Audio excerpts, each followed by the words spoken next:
திருவிழாக்களிலும் பண்பாடு வளர்கிறதா தளர்கிறதா? சிறப்பு பட்டிமன்றம். வளர்கிறது என்ற அணியில் தமிழ்நிலா, டாக்டர் செல்வராசு, ஸ்ரீவித்யா அவர்கள். தளர்கிறது அப்படிங்கிற அணியில் ஓ முருகதாசன், புலேந்திரன் அவர்கள். வண்ண தமிழழகு, அதை வாசிக்கும் போது அழகு, முத்துச்சரம் போலே இதை தொடுத்து வைக்கும் திறமழகு, சொல்லழகு, பொருளழகு, செந்தமிழை செதுக்கையிலே செல்லும் மொழி நடையழகு, மொத்தத்தில் தமிழழகு, வடலூர் வாழ் மக்கள் பேரழகு. உங்கள் அத்தனை பேருக்கு என்னுடைய பணிவான நன்றி கலந்த வணக்கம். கை தட்டின அந்த 12 பேருக்கு நன்றி. கையை அப்படியே பத்திரமா வச்சிருந்தவங்களுக்கு ரொம்ப நன்றி. உங்களுக்கெல்லாம் ஒரு சந்தேகம் இருக்குது, பாலா வருவான். நான் கண்டிப்பாக வருவான். அப்போ தான் பேசினேன் அவன்கிட்ட. 10 நிமிஷம் ஒரு 15 நிமிஷத்தில் கண்டிப்பாக வந்துடுவான். என்ன காலைல ஷூட்டிங் இருந்ததுன்னா ஒரு ஓரமாக நின்று டீ குடிச்சிட்டுங்க வந்துடுவாங்க. பயப்படாதீங்க, நம்புங்க. முதல்ல பல பேருக்கு டவுட்டு, போஸ்டரில் சும்மா போட்டு விட்ருக்காங்களோ, வராமல் போயிடுவானோ. கண்டிப்பாக வருவான். என்ன அதெல்லாம் ஒன்றும் பிரச்சனை இல்லை. நம்ம பட்டிமன்றம் பேச்சாளர் பேசுறதுக்குள்ளேயே வந்துடுவான். என்ன அதனால் ஒன்றும் பிரச்சனை இல்லை. ரொம்ப அருமையான ஊர், அழகான ஊர், சிறப்பான ஊர். எத்தனையோ ஊருக்கு போயிருந்தாலும் வள்ளல் பெருமான் வாழ்ந்த ஒரு ஊரினா அது வடலூருங்கிற அற்புதமான ஊருங்க. அதனால் ரொம்ப அழகான ஒரு ஊருக்கு நீங்களாம் வந்திருக்கீங்க. ஒரு அருமையான நிகழ்வு. தமிழன் தொலைக்காட்சி விநாயகர் சதுர்த்தியுடைய பட்டிமன்றத்தில் இன்றைய சூழ்நிலையில் பண்டிகைகளும் திருவிழாக்களிலும் பண்பாடு வளர்கிறதா தளர்கிறதான்னு ஒரு அருமையான கேள்வி கேட்டிருக்காங்க. வளர்கிறதே அப்படின்னு பேசுறதுக்கு ஒரு குரூப்பு, தளர்கிறதேன்னு பேசுறதுக்கு ஒரு குரூப்பு. ஏன்னா நீங்கள் நல்லா கைத்தட்டி நல்லா ரசிச்சிங்கன்னா நல்லா பேசுவாங்க. புரியுதுங்களா? பட்டிமன்றங்கிறது. ஹலோ, யார் அங்கே பேசிட்டு இருக்கிறது?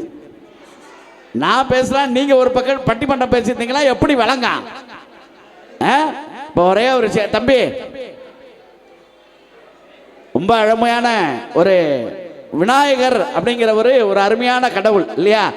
மூல கடவுளாக இருக்கிற விநாயக பெருமானுக்கு ஒரு விழா அப்படின்னா அது சாதாரண விழா இல்லை. எப்பவுமே ஒன்று தெரிஞ்சுங்க, மூல கடவுளாக இருக்க விநாயக பெருமானுடைய கால் பாதத்தை பணிந்தால் அவனே நம் வாழ்வில் புகழ் உச்சியில ஏற்றி வைப்பான் என்பது மிகப்பெரிய வரலாறு. ஏன்னா பிள்ளையார் மட்டும்தான் எளிமையான கடவுள். சாணியை பிடிச்சும் பிள்ளையார் செய்வாங்க, சந்தனத்திலையும் பிள்ளையார் செய்வாங்க. பிள்ளையார் எங்க இருக்காரோ அங்கெல்லாம் பிள்ளையார் ஸ்டேஷன் ஆயிடும். ரயில்வே ஸ்டேஷன் பிள்ளையார் இருக்காரா இல்லையா? ஆலமரத்தடி பிள்ளையார் இருக்காரா இல்லையா? பஸ் ஸ்டாண்டு பிள்ளையார் இருக்காரா இல்லையா? எல்லா இடத்திலும் நீக்கமர நிறைந்திருக்கிற ஒரே கடவுள் பிள்ளையார் மட்டும்தான் சார். அதனாலதான் விநாயகரை அவ்வளவு ரொம்ப அருமையா நம்ம பெருமையா கொண்டாடுறோம் இல்லைங்களா? ஓரானை கன்றை உமையாள் திருமகனை வாராத கற்பகத்தை பேணினான், வாராத புத்தி வரும் புத்திர சம்பத்து வரும், பத்தி தரும் சித்தி தரும். சுழி போட்டு செயல் எதுவும் தொடங்கு பிள்ளையார், சுழி போட்டு செயல் எதுவும் தொடங்கு, அதன் துணையாலே சுகம் கூடும் தொடர்ந்து, அதன் துணையாலே சுகம் கூடும் தொடர்ந்து, பிள்ளையார் சுழி போட்டு செயல் எதுவும் தொடங்கு.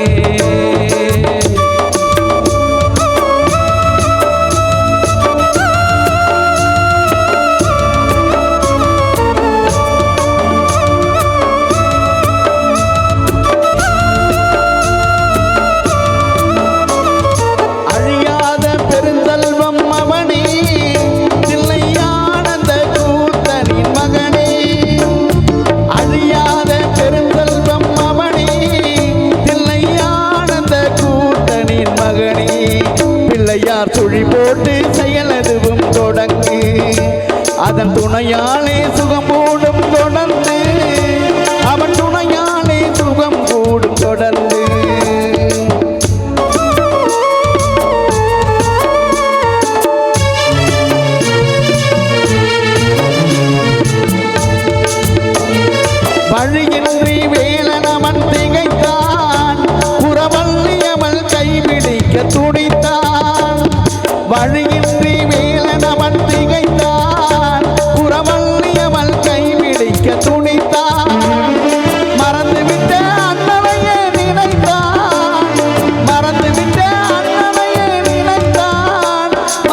பிள்ளையார் சுழி போட்டு செயல் எதுவும் தொடங்கு அவன் துணையாளி சுகம் கூடும் தொடர்ந்து அவன் துணையாளி சுகம் கூடும் தொடர்ந்து பிள்ளையார் சுழி போட்டு செயல் எதுவும் தொடங்கு. நல்ல ஒரு கடவுள் எதுக்கு 2 கையை கொடுத்துருக்காரு? ஒன்று சாமி கும்பிட்றதுக்கு, இன்னொன்று சாப்பிட்றதுக்கு. இன்னொன்று சொல்ல மாட்டேன், பயப்படாதீங்க. அதனால் உண்மையாகவே இவ்வளோ பெண்கள் இருக்கீங்க, நான் சொல்கிறது கரெக்டாக இருந்தால் வெள்ளிக்கிழமை செவ்வாய்க்கிழமை எங்கள் வீட்டுக்கார் காலை தொட்டு கும்பிட்டுட்டு தான் நான் சமைக்க ஆரம்பிக்கிறேங்க. ஒரு அக்கா கை தூக்குங்க பார்ப்போம். இங்க நான் பெண்களை கேட்டேங்க, நீங்கள் ஏங்க கை தூக்குறீங்க? சமைக்கிறது இவங்க வீட்டில் இவர் தான் போலுக்கு. நான் உண்மையாகவே சொல்கிறேன், ஆனால் சத்தியமாக சொல்கிறேன், என் மனைவி அப்படி இல்லைங்க. போன வாரம் சனிக்கிழமை என் காலில் வந்து விழுந்தாக்கா, போன வாரம் சனிக்கிழமை என் காலில் வந்து விழுந்தா. உண்மையாகவே சொல்கிறேன், இந்த காலத்தில் யாராவது கழிவு கொத்தில் கணவர் காலில் மனைவி விழுகிறாங்களா? என் மனைவி வந்து விழுந்தா. நான் கேட்டேன், பதிவிரதடி நீ பத்தினி, சனிக்கிழமை என் காலில் வந்து விழுறியே, அவ்வளோ மாமாவை பிடிக்குமான்னேன். அதெல்லாம் ஒன்றும் இல்லை, சனீஸ்வரன் கோயிலுக்கு போகலான்னு நினச்சேன், நேரம் இல்லை. அதான் வீட்லேயே ஒரு சனி இருக்கேன்னு. இதுக்கு கைத்தட்டி சிரிச்சால் யாரு? உண்மையாக சொல்கிறேங்க. ஆனால் அதுக்காக அவளை சாதாரணமாக நினைப்படாதீங்க. 6 பவுனுக்கு தங்க சங்கிலி போட்டிருக்கா, அதில் 3 பவுன் டாலர். அதில் காஞ்சி காமாட்சி படம் கிடையாது, மதுரை மீனாட்சி படம் கிடையாது, காசு விசாலாட்சி படம் கிடையாது, சாட்சாத் என் படத்தை போட்டிருக்கா. அவ்வளோ பெரிய உத்தமி. நானும் அப்படி நினச்சி தான் போன வாரம் கேட்டேன், இவ்வளோ அருமையாக போட்டிருக்கேன், மாமா அவ்வளோ பிடிக்குமான்னு. இதை போட்டதுக்கு அப்புறம் தான் காற்று கருப்பு பேய் பிசாசு எதுவும் அண்ட மாட்டுதுன்றான். ஆனால் ஒரு விஷயம் அவள்கிட்ட எனக்கு பிடிக்குங்க, உண்மையாகவே சொல்கிறேன். இப்போ புலேந்திரன் சார், உங்கள் வீட்டுக்கு இப்போ ஒரு குடுகுடுப்புக்காரன் வந்தால் எவ்வளோ காசு போடுவீங்க? ஒரு 10 ரூபா போடுங்க. என்எல்சியில் வேலை பார்க்குறீங்க, 10 ரூபா போடுவீங்க. நீங்கள் நீங்கள் எவ்வளோ சார் போடுவீங்க? நீங்கள் அதை விட பெரிய ஆளாக இருப்பீங்க பாருங்க. நீங்கள் அக்கா எவ்வளோ போடுங்க? ஒரு 50 ரூபா போடுங்க. அக்காலாம் 50 ரூபா போடுது இல்லைங்களா? உங்களுக்கு தகுந்தபடி போடுவாங்க. ஆனால் நான் தான் 501 ரூபா போட்டேன். சத்தியமாக சொல்கிறேன், 501 ரூபா போட்டேங்க. ஏன் தெரியுமா? அவன் அப்படி ஒரு நல்ல வார்த்தை சொன்னான். என் பொண்டாட்டி மூஞ்சியை பார்த்து இந்த வீட்டில் சுடுகாட்டு காலி குடியிருக்குன்னா நான் சொல்லியிருந்தா அதோடு ரிட்டர் ஆகிருப்பேன். வாழ்க்கையில் நீங்கள் நல்லா நினச்சி பாருங்கள், சில விஷயங்கள் நம்ம சொல்ல முடியாது இல்லையா? ஆனால் ஒரு பண்டிகை தேதி வருதுன்னு வச்சுங்களேன், மனைவியை பாராட்டணும். உண்மையாக தானே யோசிச்சு பாருங்கள். நீங்கள் மனைவிக்கு தான் அதிக வேலை இருக்கும். நீங்கள் ஆனால் மனைவி பண்டிகை தேதியில் சும்மா இருக்க மாட்டாங்க. தீபாவளி வரட்டும், பொங்கல் வரட்டும், விநாயகர் சதுர்த்தி, எந்த பண்டிகை வேண்டாலும் வரட்டும். ஆண்கள் எப்படி யோசிப்பாங்க, பெண்கள் எப்படி யோசிப்பாங்க தெரியுமா? பெண்கள் எங்கே நகை வாங்கலாம், எங்கே தோடு வாங்கலாம், எங்கே செருப்பு வாங்கலாம், நம்மளால் எங்கே கடன் வாங்கலாம், எங்கே வட்டிக்கு வாங்கலாம், எங்கே வாங்கின கண்ணை உதப்படலாம். அது இந்த அச்சயத்திரதைன்னு ஒன்று வருது, அதெல்லாம் ஆம்பளைங்களுக்கு ஆப்பு வைக்கிற நாள். அன்றைக்கி என் பொண்டாட்டியை கூட்டு போயிருக்கேன் ஜிஆர்டி தங்கமாளிக்கு. என் பொண்டாட்டி சொல்கிறேன், என் பொண்ணுக்கு 3 பவுன் எடுக்கலான் இருக்கேன், எனக்கு 2 பவுன் எடுக்கலான் இருக்கேன், நீங்கள் என்ன எடுக்கலான் இருக்கீங்க? நான் தெருவில் பிச்சை எடுக்கலான் இருக்கேன்.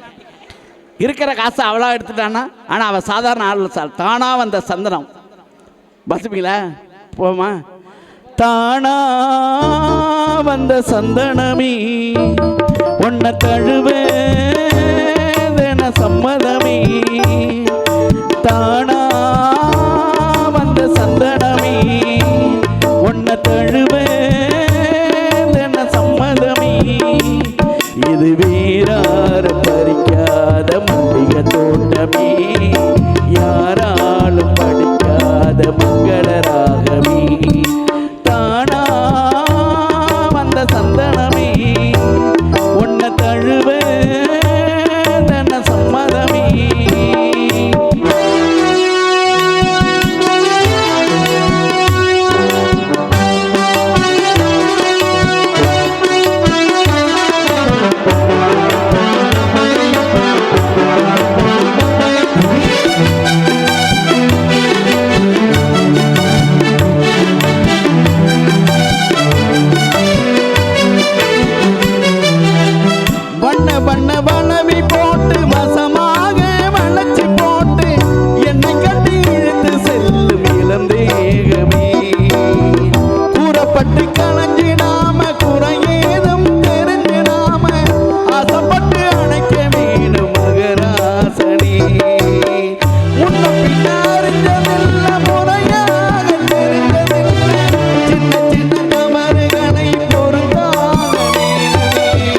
புத்தகத்து மணிக்க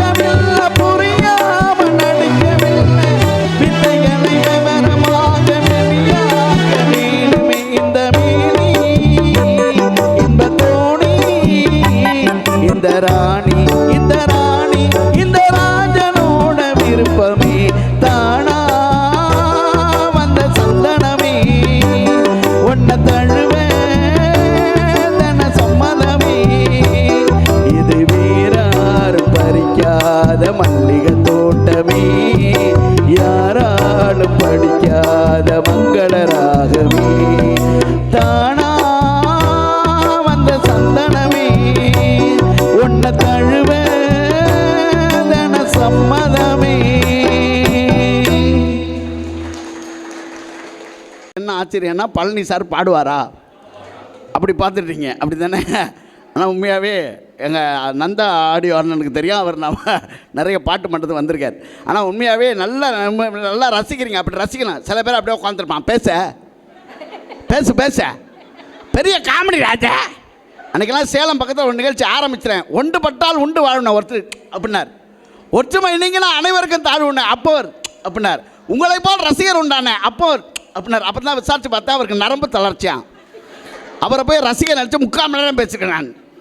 சில ஊரில் இன்னும் சில பிரச்சனை ஆகிடும். அன்றைக்கெல்லாம் ஒரு சொன்னேன், நான் பேசும்போதே என் உயிர் போயிரும்னே. பட்டான்னு ஒருத்தன் எந்திரிச்சான். கேட்கும்போது எத்தனை உயிர் போயிருக்கும். கீழேருந்து அவ்வளோ அருமையாக பேசுவாங்க சார். திருக்குறள காணாதெல்லாம் காணலாம்னே. ஒரு பட்டான்னு ஒருத்தர் கிளவி எந்திரிச்சு எங்கூட்டு அண்டாவை காணோன்னுச்சு. அதெல்லாம் போட்டு வச்சுருப்பாங்க. இப்போ வாழ்க்கையில் நீங்கள்லாம் நினச்சி பாருங்கள். ஆனால் ஒரு இப்போ பண்டிகை தேதி வருதுன்னு வச்சுங்களேன், எல்லாருக்கும் பிரச்சனை இருக்குது. ஆனால் பண்பாடு பரிமாறப்படுதா? உண்மையாக யோசிச்சு பாருங்களேன். பண்பாடுங்கிறது சாதாரண விஷயம் இல்லைங்க. ஒன்றை வாங்கி ஒன்று கொடுப்பாங்க. இப்போ கிறிஸ்துமஸ்னு வருதுன்னு வச்சுங்களேன், கேக் கொண்டு வந்து கொடுப்பாங்க. பல பேருக்கு இஸ்லாமியர்கள் அப்படின்னால ரம்ஜான் பண்டிகைனால பிரியாணி எங்கே கிடைக்கும் அப்படின்னு நம்ம பார்ப்போம் இல்லைங்களா? நமக்கு நிறைய இஸ்லாமிய நண்பர்கள் இருப்பாங்க. கிறிஸ்தவர்கள்லாம் அவங்க கேக் கொடுப்பாங்க. நாம் என்ன பண்ணுவோம், தீபாவளி விநாயகர் சதுர்த்தி ஏதோ ஃபங்க்ஷன்லாம் பண்ணி நம்ம என்ன பண்ணுவோம், நமக்கு ஃபங்க்ஷன் அதிகம் செஞ்சு நம்ம நிறைய பொருள் கொடுப்போம். ஸோ பண்டங்கள் பரிமாறப்படுதா? ஏன்னா இல்லை சார், எப்போவுமே பண்டிகைனால பிரச்சனை தான் சார். மேடம் உண்மையாகவே அவங்களுக்கு ஒரு பெரிய கைத்தறி கொடுக்கலாம். நீங்கள் தமிழ்ச்செல்வி மேடம் உண்மையாகவே ஒரு பெரிய தியாகத்தின் சுடர் தான்.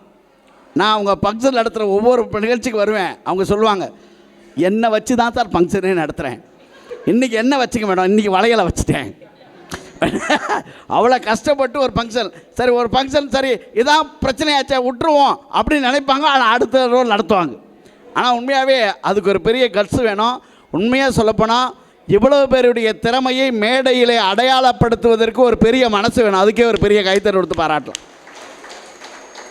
ஒரு சிங்கப்பூர் இருக்குன்னு வச்சுங்களேன். சிங்கப்பூரில் போய் நீங்கள் ஒரு டீ குடிக்கிறீங்கன்னு வச்சுங்க, அந்த டீயில் 5 நாடோடைய சப்போர்ட் இருக்கான்.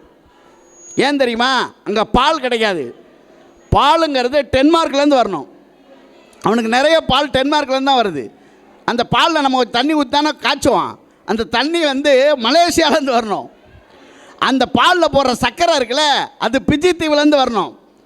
தேயிலை போட்டாலும் காப்பி போட்டாலும் அது இலங்கையிலேருந்து வரணும்.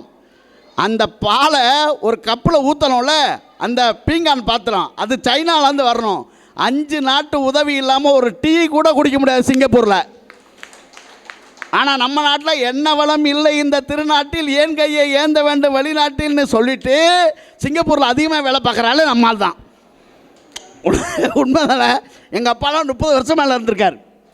ஏன்னா உண்மையாக சொல்லப்போனால் அங்கே போய் தான் இருக்கோம், வேறு வழி இல்லை. இப்போ என்ன ஆயிடுச்சு, எல்லா வளமும் இருக்கிற நாட்டில் என்ன பிரச்சனைனா, பண்டிகை தேதிங்கிறப்போ நமக்கு என்ன ஆகிடுது, சிவர் வந்துடுது, ஒரு பயம் வந்துடுது. எப்படா இதை தாண்ட போகிறோம் இல்லைங்களா? இப்போ விநாயகர் சதுர்த்தினா இப்போ இன்னும் பெரிய பிரச்சனை இல்லை, ஊர்வல பிரச்சனைலாம் இருக்குது. அதனால் ஒவ்வொருத்தருக்கும் ஒவ்வொரு வகையான பிரச்சனை இருக்குது. அதனால் இன்றைய சூழ்நிலையில் பண்டிகைகளும் திருவிழாக்களும் இன்னும் பண்பாடு வளர்கிறதே அப்படின்னு பேசுறதுக்கு ஒரு 3 பேர் வந்திருக்காங்க. இந்த வளர்கிறதுங்கிற அணியை முதல்ல அறிமுகப்படுத்துகிறேன். நல்ல சிக்கனம் பார்க்காம கைத்தட்டுங்க. என்ன அறிமுகப்படுத்தும் போது முதல்ல பேச வர்றவங்க இல்லை, இப்போவே பேச வேண்டாம், நான் அறிமுகம் தான் படுத்துகிறேன். ரொம்ப அருமையான பேச்சாளர் தமிழ் நிலா அவர்கள் வந்திருக்காங்க. ஒரு பலத்த கைத்தறி கொடுக்கலாம். என்ன அதற்கு இணையாக துணையாக பேச வந்திருக்கவர் அருமையாக பேசுவாருங்க. என்ன அற்புதமான மனிதர். இப்படி ஒரு வேட்டி எங்கே கட்டுறாங்கன்னு தெரில எனக்கு. என்ன அருமையான நம்மள்கிட்ட ஒரே தான் தலைவரை, கவலைப்படாதீங்க. எல்லாத்துலேயும் ஒன்று தான், நிறத்துலேயும் சரி, குணத்துலேயும் சரி, ஆனால் வேட்டிலையும் சரி, அருமையான மனுஷன் செல்வராசு அவர்கள். ஐயா உண்மையாகவே ஸ்ரீவித்யா சாயல்லே அவங்க இருக்காங்க.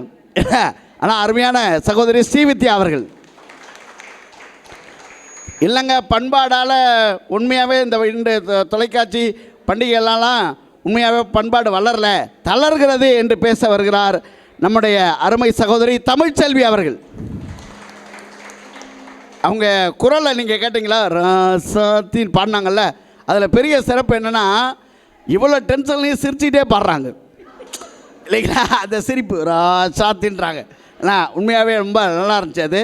ஆனால் அருமையாக அடுத்த வந்திருக்கவர் ஓம் முருகதாசன்கிற அருமையான மனிதர். கடைசியாக இருக்கவர் எங்கள் கம்பெனி ப்ராடக்ட். எப்பயுமே நாங்கள் கடைசியாக ஒரு ஆளை வச்சுருப்போம், புலவேந்திரன் சார் அவர்கள். 6 பேர் வந்திருக்காங்க. ஆனால் உண்மையாகவே இப்போ திருவிழாவும் நம்ம சேர்த்துருக்கோம். இல்லை, திருவிழாவில் தொலைந்து போன காலம் போய் இப்போ திருவிழாவையே தொலைத்த காலம்தான் வந்துருச்சு. இப்போ திருவிழாவை நமக்கு எப்படி தெரியுது, எங்கள் ஊர்லாம் பக்கம்லாம் 18 பட்டி திருவிழாலாம் நடத்துவாங்க. அதில் வந்து இந்த தெரியும்ல, ஏதாவது குழந்தை தொலைஞ்சிரும், ஆள் தொலைஞ்சிருவாங்க. ஏன்னா அப்போ ஒரு அந்த மைக்கு ஒரு அனௌன்ஸ்மெண்ட் பண்ணுவாங்க, இந்த ஊரை சார்ந்த எவர்களை காணவில்லை, இவர் எங்கே இருந்தாலும் இங்கே வந்துவிடும்படி கேட்டுக்கொள்கிறோம். இப்பயும் நடக்காது. நானும் என் ஃப்ரெண்டு நிற்கிறோம், அவன் பேரை சொல்கிறாங்க, வேதாரண்யத்தை சேர்ந்த தம்பி அவர்களை காணவில்லை, அவர் எங்கே இருந்தாலும் வந்துடும். நான் சொன்னேன், நீ இங்கே தானடா இருக்க, உன் பேரை சொல்கிறாங்களே நினைக்கிறேன். நம்ம ஊர் பேர் ஒரு 3 தடவை வரைச்சி போய் நான் தான் மாப்பிள்ள சும்மா சொல்லிவிட்டேன். அவனுக்கு என்ன ஆசை பாருங்க, அவன் பேர் 3 தடவை வரணுமா அதில். அது கூட பரவாயில்ல. இன்னொருத்தன் போய் என்னோட வந்து 59 பேரை காணவில்லைன்றிருக்கான். அவர் சொல்லிருக்க, காணாமல் போனது இந்த நாய். அவங்க ஒரு இடத்துல குரூப்பாக தான் இருக்காங்க, இவன் தானே காணாமல் போனவன். என்னோட வந்து 59 பேரை காணவில்லையா. இந்த மாதிரிலாம் அநியாயம் பண்ணுற ஆள்லாம் இருப்பாங்க திருவிழாவில். அதனால் வாழ்க்கையில் வந்து திருவிழாவிலும் பண்டிகையும் நாம் எப்படி பார்க்குறோம், காசு தான் சார் பிரச்சனை. 50 ரூபா நோட்லையும் காந்தி சிரிக்கிறார், 100 ரூபா நோட்லேயும் காந்தி சிரிக்கிறார், 500 ரூபா நோட்லேயும் காந்தி சிரிக்கிறார். நாம் தான் நோட்டுக்கு தகுந்தபடி சிரிக்கிறோம். அதனால் இப்போ காசு தான் பிரச்சனை. அதனால் இன்றைய சூழ்நிலையில் பண்பாடு தளர்கிறது என்று பேசுவதற்கு வருகிறார் தமிழ்ச்செல்வி அவர்கள். உங்கள் பலத்த கரகோஷங்கள் மத்தியில் வாங்க. சிறப்பு செந்தமிழ் சீர்வடிவம் பெற்று பிறக்காதா இலக்கியமா என்று இந்த அண்ணா கிராமத்து தமிழ்ச்செல்வி இயங்குகின்றேன். உலகாண்ட முதல் மொழியே, உலகாண்ட முதல் மொழியே என்றன் உள்ளே மறுக்காமல் சுரந்துவிடு, இல்லை என்றால் மறுபடியும் கடல் கடந்த கதையாய் போவான். என் தாய்க்கும் தாய் தந்த தமிழுக்கும் முதல் வணக்கத்தை தெரிவித்துக் கொண்டு, நடுவர் அவர்களே, இசையில் நீங்கள் ஒரு கடல், இலக்கணத்தில் நீங்கள் ஒரு புயல். சரி, உங்கள் தீர்ப்போ மிகப்பெரிய மடல். உங்களிடம் எடுபடுமா எதிரணியின் குரல்? எனது அணியின் ரோஜா மலர்களே. எது இது? 2 ரோஜா கருவேப்பிள்ளை கட்டுக்கு இருக்கு, ரோஜா மலராம். எதிரணியின் காகித பூக்களே, வள்ளலார் பிறந்த மண்ணில் வாழ்ந்து கொண்டிருக்கும் மண்ணின் மைந்தர்களே, தமிழன் தொலைக்காட்சி நேயர்களே, உங்கள் அனைவருக்கும் விநாயகர் சதுர்த்தி சிறப்பு நல்வாழ்த்துக்களை தெரிவித்துக் கொண்டு, நடுவர் அவர்களே, புத்தகம் அமைதியா இருக்கு, படிச்சவன் ஆட்டம் போடுறான். சரி, பாட்டில் அமைதியா இருக்கு, குடிச்சவன் ஆட்டம் போடுறான். பணம் அமைதியா இருக்குது, வச்சுன்னு இருக்கிறவன் ஆட்டம் போடுறான். பணம் அமைதியா இருக்குது, தூக்கின்னு போறவன் ஆட்டம் போடுறான். சாராயம் காய்ச்சிற அம்பானியும் கடல்ல இருக்கான், வாங்கி விற்கிற அரசாங்கமும் கடல்ல இருக்கிற, குடிக்கிற மக்களும் கடல்ல இருக்கிறான். இந்த மாதிரி நாட்டு நிலைமை போய்கிட்டு இருக்கு. இதுல எங்க பண்பாடு வளர்ந்து? கருத்துக்கு எனக்கு எந்த சம்பந்தம் இல்லை என்பதை மறுபாதையோடு தெரிவித்துக் கொள்கிறேன். இந்த காலத்துல எங்க பண்பாடு வளருது வளருதுன்னு, செடிய வச்சாலே வளருதா வளரலையான்னு நம்ம சொல்லலாம். இவங்க பண்பாட வளருதுன்னு சொல்ல பல பேருக்கு முடியா வளர மாட்டுது. அதனால ஒட்டு முடி வச்சுன்னு வந்திருக்கேன்றீங்களா? நடுவர் அவர்களை சொல்லுங்க, எதா இருந்தாலும் விளக்கமா விவரமா சொல்லுங்க. நடுவர் அவர்களே, திருப்பரம் குன்றத்தில் நீ சிரித்தால் முருகா, திருத்தணி மலை மீது எதிரொலிக்கும். திருப்பரம் குன்றத்தில் நீ சிரித்தால் முருகா, திருத்தணி மலை மீது எதிரொலிக்கும். திருச்செந்தூரிலே வேலாடும்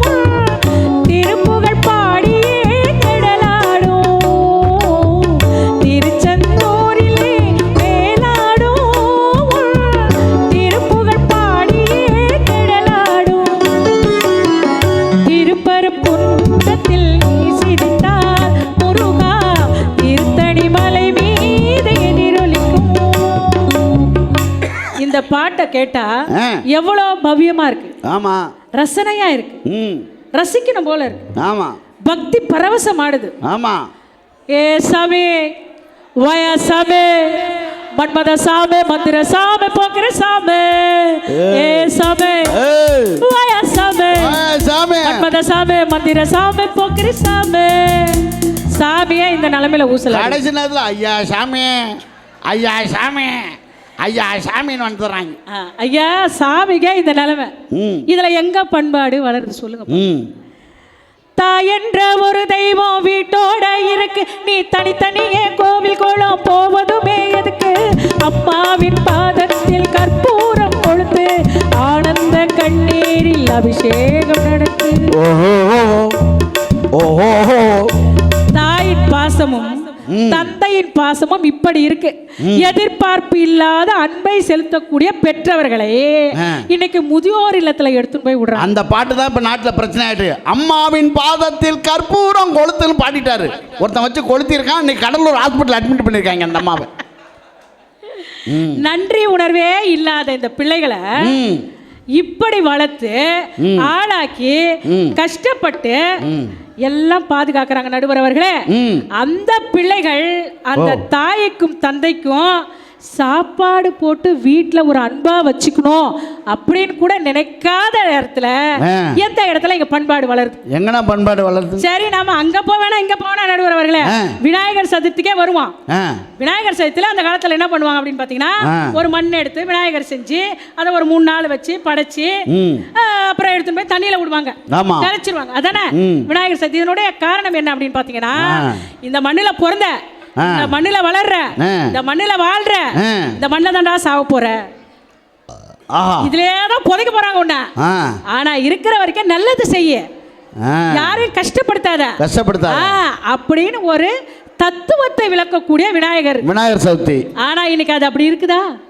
சொல்லுங்க நடுவர் அவர்கள், இருக்குதா? எங்க இருக்குது? அவன் சகுரத்துக்கு ஏத்த மாதிரி காசை தண்டி ஊர்ல விநாயகர் வைக்கிறதுக்கு உலகத்திலேயே காசு தண்டான். உலகத்தையே காசு தண்டி ஊர்ல ஒரு சின்ன விநாயகரை வச்சுட்டு, நடுவர் அவர்களே சொன்னா கொஞ்சம் சங்கடமா இருக்கும். ஒரு விநாயகர் சதுர்த்திக்கு காசு வசூல் பண்ணான்னா அடுத்த விநாயகர் சதுர்த்தி வரைக்கும் அவன் குடும்பத்தை நடத்துறான் நடுவர் அவர்களே. அப்ப இப்படி ஒரு டெக்னாலஜி நடக்குது. அதுல அது இல்லாம வாட்ஸ்அப், பேஸ்புக், இன்டர்நெட் எல்லாத்துலயும் எங்க ஊர்ல கோயில்ல வந்து விநாயகர் வைக்கிறங்க, உங்களால முடிஞ்சதை கொடுங்க கொடுங்க கொடுங்கன்னு கேட்டு விநாயகர் சதுர்த்தியை காசெல்லாம் சுருட்டிக்கிட்டு அதை விட நாட்டுக்கு ஒரு பெரிய கெடுதலை நினைக்கிறான் நடுவர் அவர்களே. என்ன நினைக்கிறான்? ரசாயனம் பூசிய விநாயகரை செய்யறான். மண்ணில பூசிய விநாயகரை செஞ்சாங்கல்ல, பரவாயில்ல. இவன் ரசாயன பூசிய விநாயகரை செஞ்சு அதை எடுத்துட்டு போறான். போற வழியிலேயே தலைய புட்டுறான், கை காலை புட்டுறான், காலை புட்டுறான். வெறும் முண்டமா எடுத்துட்டு போய் விநாயகரை கடல்ல தள்ளுறான். அவனுக்கு சுனாமி வந்தாலும் பிரச்சனை கிடையாது, நம்ம ரசாயனம் கடல்ல கலந்தாலும் பிரச்சனை கிடையாது, பெண்கள் நம்ம நாட்டுல பொல்யூஷன் வந்தாலும் பிரச்சனை கிடையாது, எதுவுமே அவனுக்கு பிரச்சனை கிடையாது நடுவர் அவர்களே.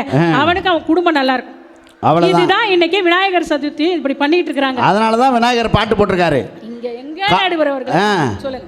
காலம் கலிகாலம் ஆகி போச்சுன்னா, கம்ப்யூட்டர் கனவுலாங்க மாறி போச்சுன்னா, ஆம்பளைங்க தெரியாம குடும்பம் நடத்துது, பொம்பளைங்க சேர்ந்து இங்க குடும்பம் நடத்துது. தப்பு மட்டும் வச்சிருந்தா போதும், நீங்க தப்பு கிப்பு செஞ்சாலும் நியாயம். பொய்ய சத்தியம் செய்யும் இந்த பூமி எப்படி ஒய்யும், இத பார்க்க மனுஷன் கொண்ட மத்தி குறையுது, இத கேட்க வந்த சாமி கூடாத்தில் கரையுது. மகா கணபதி மகா கணபதி, காலம் கலிகாலம் ஆகி போச்சுனா, கம்ப்யூட்டர் கடவுளாக மாறி போச்சுனா. போட்டாங்களா இல்லையா நடுவர் அவர்களே? கை தட்டி கொடுங்களேன். அப்படியே உட்காந்துருங்க பிடிச்சி வச்ச பிள்ளையார் மாதிரி. ஏன்னா நீங்க வந்து காலம் கலிகாலம் மாறி போச்சுன்னு எங்க பக்கம் தீர்ப்பு இப்பயே சொல்லிட்டீங்க. நீங்க பண்பாடெல்லாம் இல்ல, வளரல, தளருது அப்படிங்கிறதுக்கு தீர்ப்பை சொல்லிட்டீங்க. இப்பவே தீர்ப்பை சொல்லிட்டீங்க. காசு கொடுங்க, நானும் கிளம்புறேன். நடுவர் அவர்களே, சிவராத்திரின்னு ஒன்று வரும். அந்த சிவராத்திரியில கண் விழித்து கடவுள் துரோகங்களை சொல்லிக்கிட்டு கடவுளை வேண்டிக்கிட்டு அப்படியே ஒரு என்டர்டைன்மெண்டா ஒரு பல்லாங்குழி பரமபதம் ஆடிக்கிட்டு காலத்தை கடத்திக்கிட்டு இருந்தாங்க. ஆனா இன்னைக்கு சிவராத்திரியில கண்ணு எப்படி முடிக்கிறான் தெரியுங்களா? எப்படி? செல்போனை வச்சுக்கிறான், விடிய விடிய பலான படத்தை பார்க்கிறான். இது ஒரு கண் முழிக்கிறது ஒன்று. ரெண்டாவது கண் முடிக்கிறது என்ன தெரியுங்களா? குடிக்காரன் தான், ஆனா அன்னைக்கு பார்த்து விடிய விடிய குடிப்பான். விடிய விடிய குடிச்சுப்புட்டு சிவன் யாத்திரை போறாரோ இல்லையோ, காலையில இவன் எங்க போயிடுவான்? எங்க போயிடுறான்? அங்க போயிடுவான். அங்க போயிடுறான். ஆமா, இந்த மாதிரி ஆட்களே இன்னைக்கு பண்பாடை இப்படி கெடுத்துக்கிட்டு இருக்காங்க. இதெல்லாம் எங்க வளருதுன்னு சொல்ல வராங்க. சரி, இதுதான் இப்படி இருக்கு. கோவில் திருவிழாக்களாவது நல்லபடியா இருக்குதா அப்படின்னு பார்த்தா, கோவில் திருவிழாக்கள்ல அந்த காலத்துல என்ன பண்ணுவாங்க? கதா காலட்சேபம் நடத்துவாங்க. கடவுள்களை பற்றிய கதா காலட்சேபம், கடவுள்களுடைய கதைகளை சொல்லுவாங்க. அப்புறம் வந்து பக்தி பாடல்களை பாடுவாங்க. வருங்கால ஜெனரேஷனுக்கு நல்ல அறிவுரைகளை சொல்லுவாங்க. அவனுக்கும் பக்தி வளரும். அப்படி வளர்ந்ததான் நம்மலாம். ஆனா இதுக்கப்புறம் வர ஜெனரேஷனு வளராது நடுவர் அவர்களே. ஏன் அப்படின்னு பாத்தீங்கன்னா, இவன் என்ன பண்றான்னு பாத்தீங்கன்னா, கோவில் திருவிழாவில் காசெல்லாம் வசூல் பண்ணி சாமிக்கு பூஜை பண்றானா என்னவோ தெரியாது, அன்னதானம் போடுறானா என்னவோ தெரியாது, ஆனா கரகாட்டம் வச்சியே ஆகணும் நடுவர் அவர்களே. கரகாட்டமாது அது பேர் கரகாட்டமா நடுவர் அவர்களே? உடை அநாகரிகம். கரகாட்டம் அப்படிங்கிற பேர்ல காம வெறியாட்டம், இளைஞர்களை கெடுத்து வருங்கால சின்ன சிறுசுகளை கெடுத்து அனைத்தையும் கெடுத்து இந்த ஆட்டங்களை வைக்கிறாங்க. ஒண்ணு. ரெண்டாவது நடுவர் அவர்களே, இந்த இந்த கோலாகலமான அந்த திருவிழாக்கள்ல அப்பெல்லாம் பாத்தீங்கன்னா ஒரு பெண்கள் வந்து புடவை, நல்லா சூப்பர் புடவை எடுத்து கட்டுவாங்க, நகை நட்டுகள் வாங்கி போட்டுப்பாங்க. அறியாத பொண்ணுங்கள்லாம் பார்த்தீங்கன்னா தாவணி கட்டிட்டு போவாங்க. இப்போ இவங்க இந்த அறியாத ஆண்கள்லாம் பார்த்தீங்கன்னா பேண்ட் சட்டை, பெரியவங்கெல்லாம் பார்த்தீங்கன்னா வேஷ்டி சட்டை இப்படி கட்டிக்கிட்டு கோவிலுக்கு போய் சாமி கும்பிடுவாங்க. இன்னைக்கு எல்லாம் எப்படி போகுதுன்னா, 2 பீஸ் பெண்கள்னா, ஆம்பளைங்கன்னா அங்கங்கே கீழ்ச்சி விட்டுக்கிட்டு போகிறான். இப்படி கோவிலுக்கு போய் சாமியை பார்ப்பானா ஆசாமியை பார்ப்பானா? நீங்களே சொல்லுங்க நடுவர் அவர்களே. எவ்வளோ மோசமா இருக்கு. இங்க பண்பாடு வளர்ந்திருக்கிறதா தளர்ந்திருக்கிறதா சொல்லுங்க நீங்க. ஆக இன்றைய திருவிழாக்களும் இன்றைய பண்டிகைகளும் பண்பாடுகளை வளர்க்கவில்லை, தளர்கிறதே என்று கூறி வாய்ப்புக்கு நன்றி கூறி விடைபெறுகிறேன். நன்றி, வணக்கம். அருமை. மிக சிறப்பாக பேசிய இந்த இவ்வளோ சூழல்லையும் அவங்க நல்லா பேசியிருக்காங்களே, அதுக்கே ஒரு பெரிய கைத்தட்டு கொடுத்து அவங்களை பாராட்டணும். உண்மையாகவே மிக சிறப்பாக பேசினாங்க. ஆனால் உண்மைதானே சார், ஒரு காலத்தில் பக்தி எப்படி இருந்துச்சு? இப்போ எப்படி போட்டாங்க பாட்டு? பொய்யின்றி மெய்யோடு நெய் கொண்டு போனால் ஐயனை நாம் காணலாம், சபரி ஐயனை நாம் காணலாம். ஐயப்பா சுவாமி ஐயப்பா, ஐயப்பா சுவாமி ஐயப்பா, பொய்யின்றி மெய்யோடு நெய் கொண்டு போனால் ஐயனை நாம் காணலாம், சபரி ஐயனை நாம் காணலாம். ஆனா இன்னைக்கு பாட்டு எப்படி சினிமா சாப்பிட்றான்? எப்பா எப்பா ஐயப்பா, கண்ணுல காசை காட்டப்பா, ஏழ தலை எழுத்த மாத்தப்பா, பெரும் குபேரண்ணா ஆக்கப்பா, ஓம் பணம் பணம் எம் பணம் பணம் எம் பணம் ஓம் பணம் எம் பணம் பணம் ஓம் பணம் பணம் ஓம் பணம் எம் பணம் பணம் பணம் பணம். அந்த பணம் இருந்தா தினம் தினம் தினம் தினம் இந்த உலகம் நினைக்கும் தினம் எப்பா எப்பா ஐயப்பா. அவ்வளோதான் அப்பா பாட்டு. என்ன உண்மையாக நாட்டில் நடக்குதா இல்லையா? இது பக்தியா? இன்றைக்கி என்னங்க பண்பாடு இருக்குது சார்? இப்போல்லாம் சார், அன்றைக்கெல்லாம் ஒரு பையனை பார்க்குறேன், 4 கோடு போகுது, இந்த பக்கம் 4 கோடு போகுது, இந்த பக்கம் 3 கோடு போகுது. என்னடா அதுங்கிறேன். இது 8 வழி சால பிரச்சனைகள் இருக்குது, தீர்ப்பு வந்தோன்னு சரியாக வெட்டிப்பேன்றாங்க. இன்னொரு பக்கம் வெட்டியிருக்கான், இந்த பக்கம் ஃபுல்லாக இல்லை, இந்த பக்கம் இப்படி இது வைக்க போகிற கட்டிங்க. அன்றைக்கெல்லாம் ஒரு பையன் ஓடி போய் பஸ்ஸில் ஏற்றா சார், பேண்ட்டு 2 கிலோமீட்டர் கீழேயே இருக்குது, எங்கே விழுந்துருமோ நமக்கு பயமாக இருக்குது. அவன் கவலையே படாமல் போகிறான். அப்படியே அவந்தாலும் ஒருத்தன் எடுத்து விட்றான், அப்படியே மாட்டிட்டு போகிறான். பயம். நீங்கள் எல்லாம் மாறிடுச்சே சார்.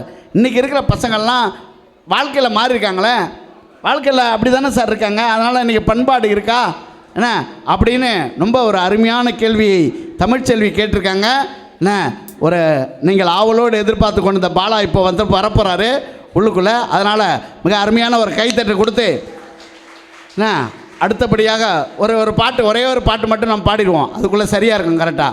ஏன் அமையம் வரேன் சமயம் வரேன் நானே தந்தவர பாடி காணத்தவர புள்ள குட்டி பெற்றவர பேரம் பேர்த்து எடுத்தவர என்னெல்லாம விளக்கு எரியுமா, என்னெல்லாம விளக்கு எரியுமா, பெருசு பேச்ச கேட்ட வாழ்க்கை மாறுமா.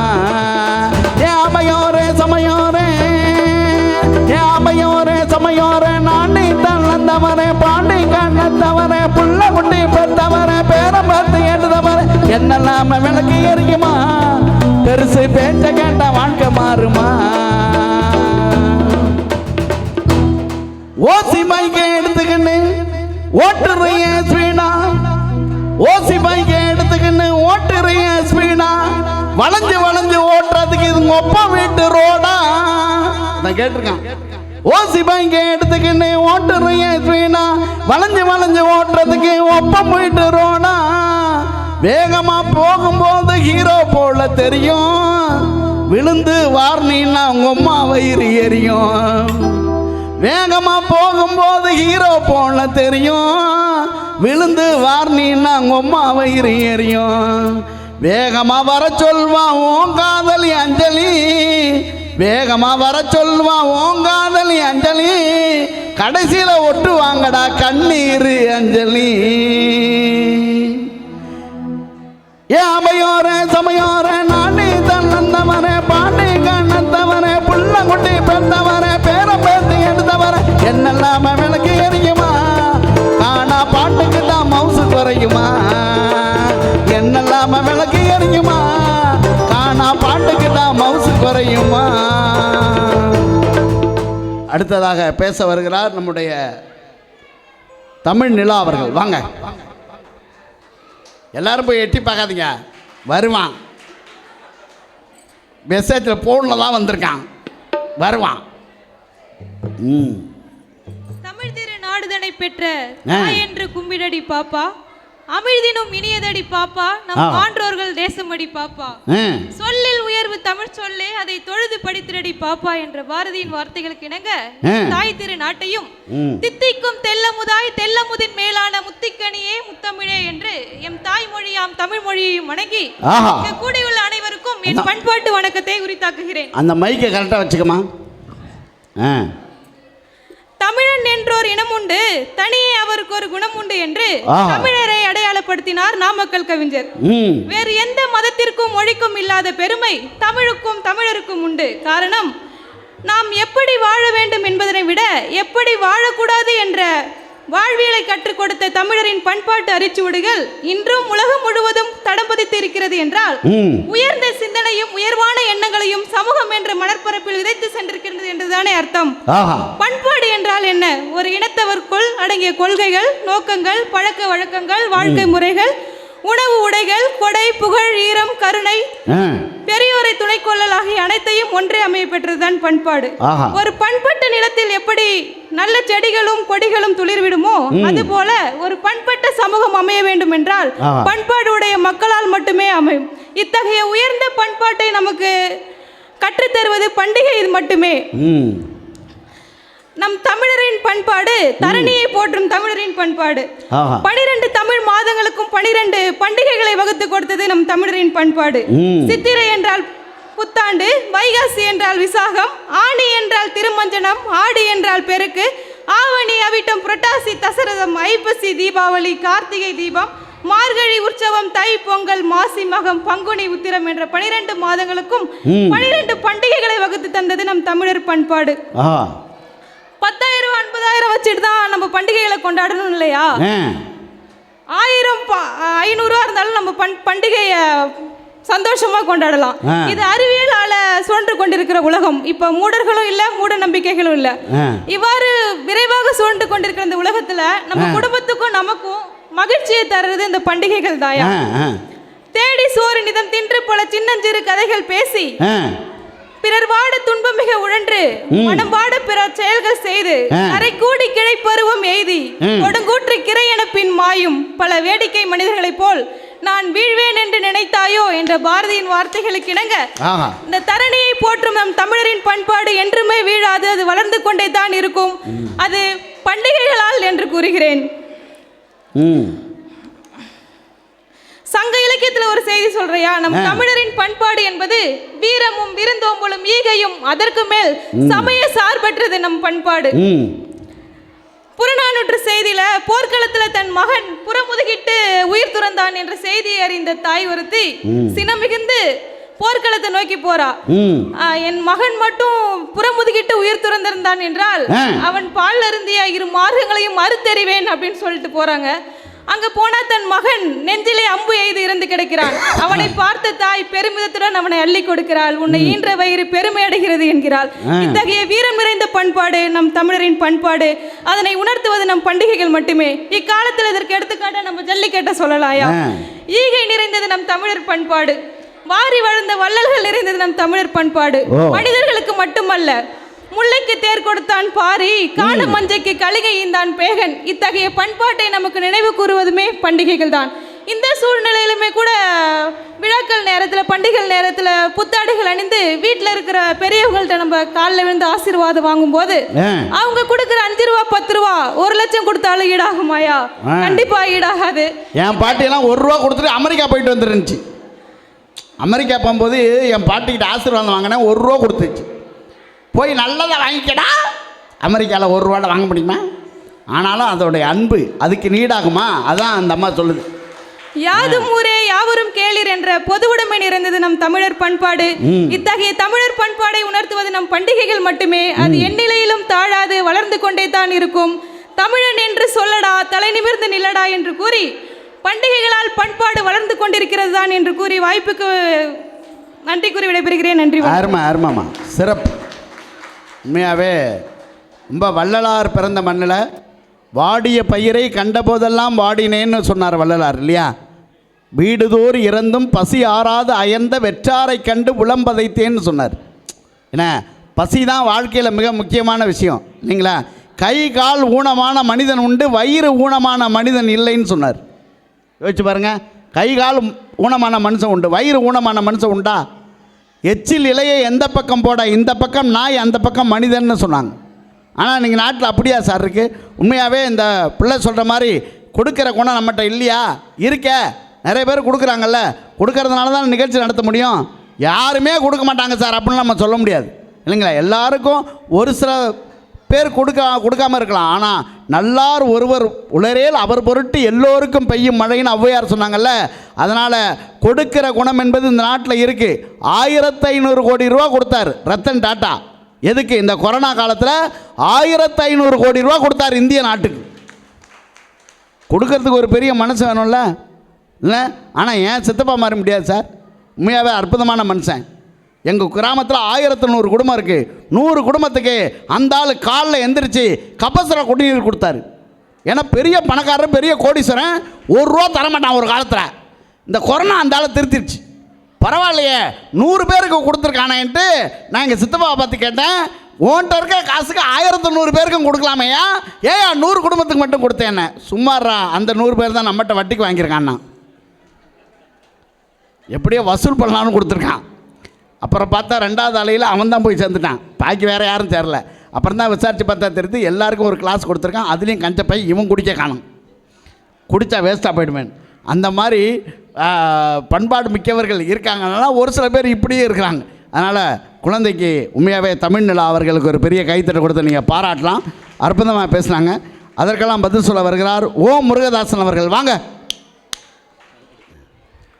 புராதன சிறப்புமிக்க இந்த புண்ணிய பூமியிலே அருட்பெரும் ஜோதியாய் எங்கும் வீற்றிருக்கும் அருட்பிரகாச வரலாறு பிறந்த இந்த புண்ணிய பூமியிலே இந்த பட்டிமன்றத்திலே பேச வாய்ப்பளித்த பட்டிமன்ற ஏற்பாட்டாளர்களுக்கும் அருமையான விஜய் டிவி புகழ் நடுவர் ஐயா பழனி அவர்களுக்கும் வணக்கங்களை கூறிக்கொண்டு, இன்றைய பட்டிமன்ற தலைப்பு இன்றைய சூழ்நிலைகளில் பண்டிகைகளில் பண்பாடு வளர்கிறதா தேய்கிறதா, இதுதான் தலைப்பு.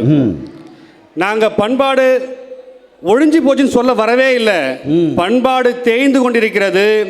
அதை முழுமையாக தேய விடாமல் அதை மீட்டெடுக்க வேண்டிய பொறுப்பு நாம் அனைவருக்கும் இருக்கிறது என்று பேச வந்திருக்கோம். இதுதான் உண்மை ஐயா. அழகு அழகு அழகு. ஐயா, இதுக்கு முன்னாடி ஒரு விஷயம் சொல்லுங்க. ஆசிரியர்களை பற்றி உங்கள் கருத்து என்ன ஐயா? ஆசிரியர்கள் தான், நானே ஆசிரியர் தானே.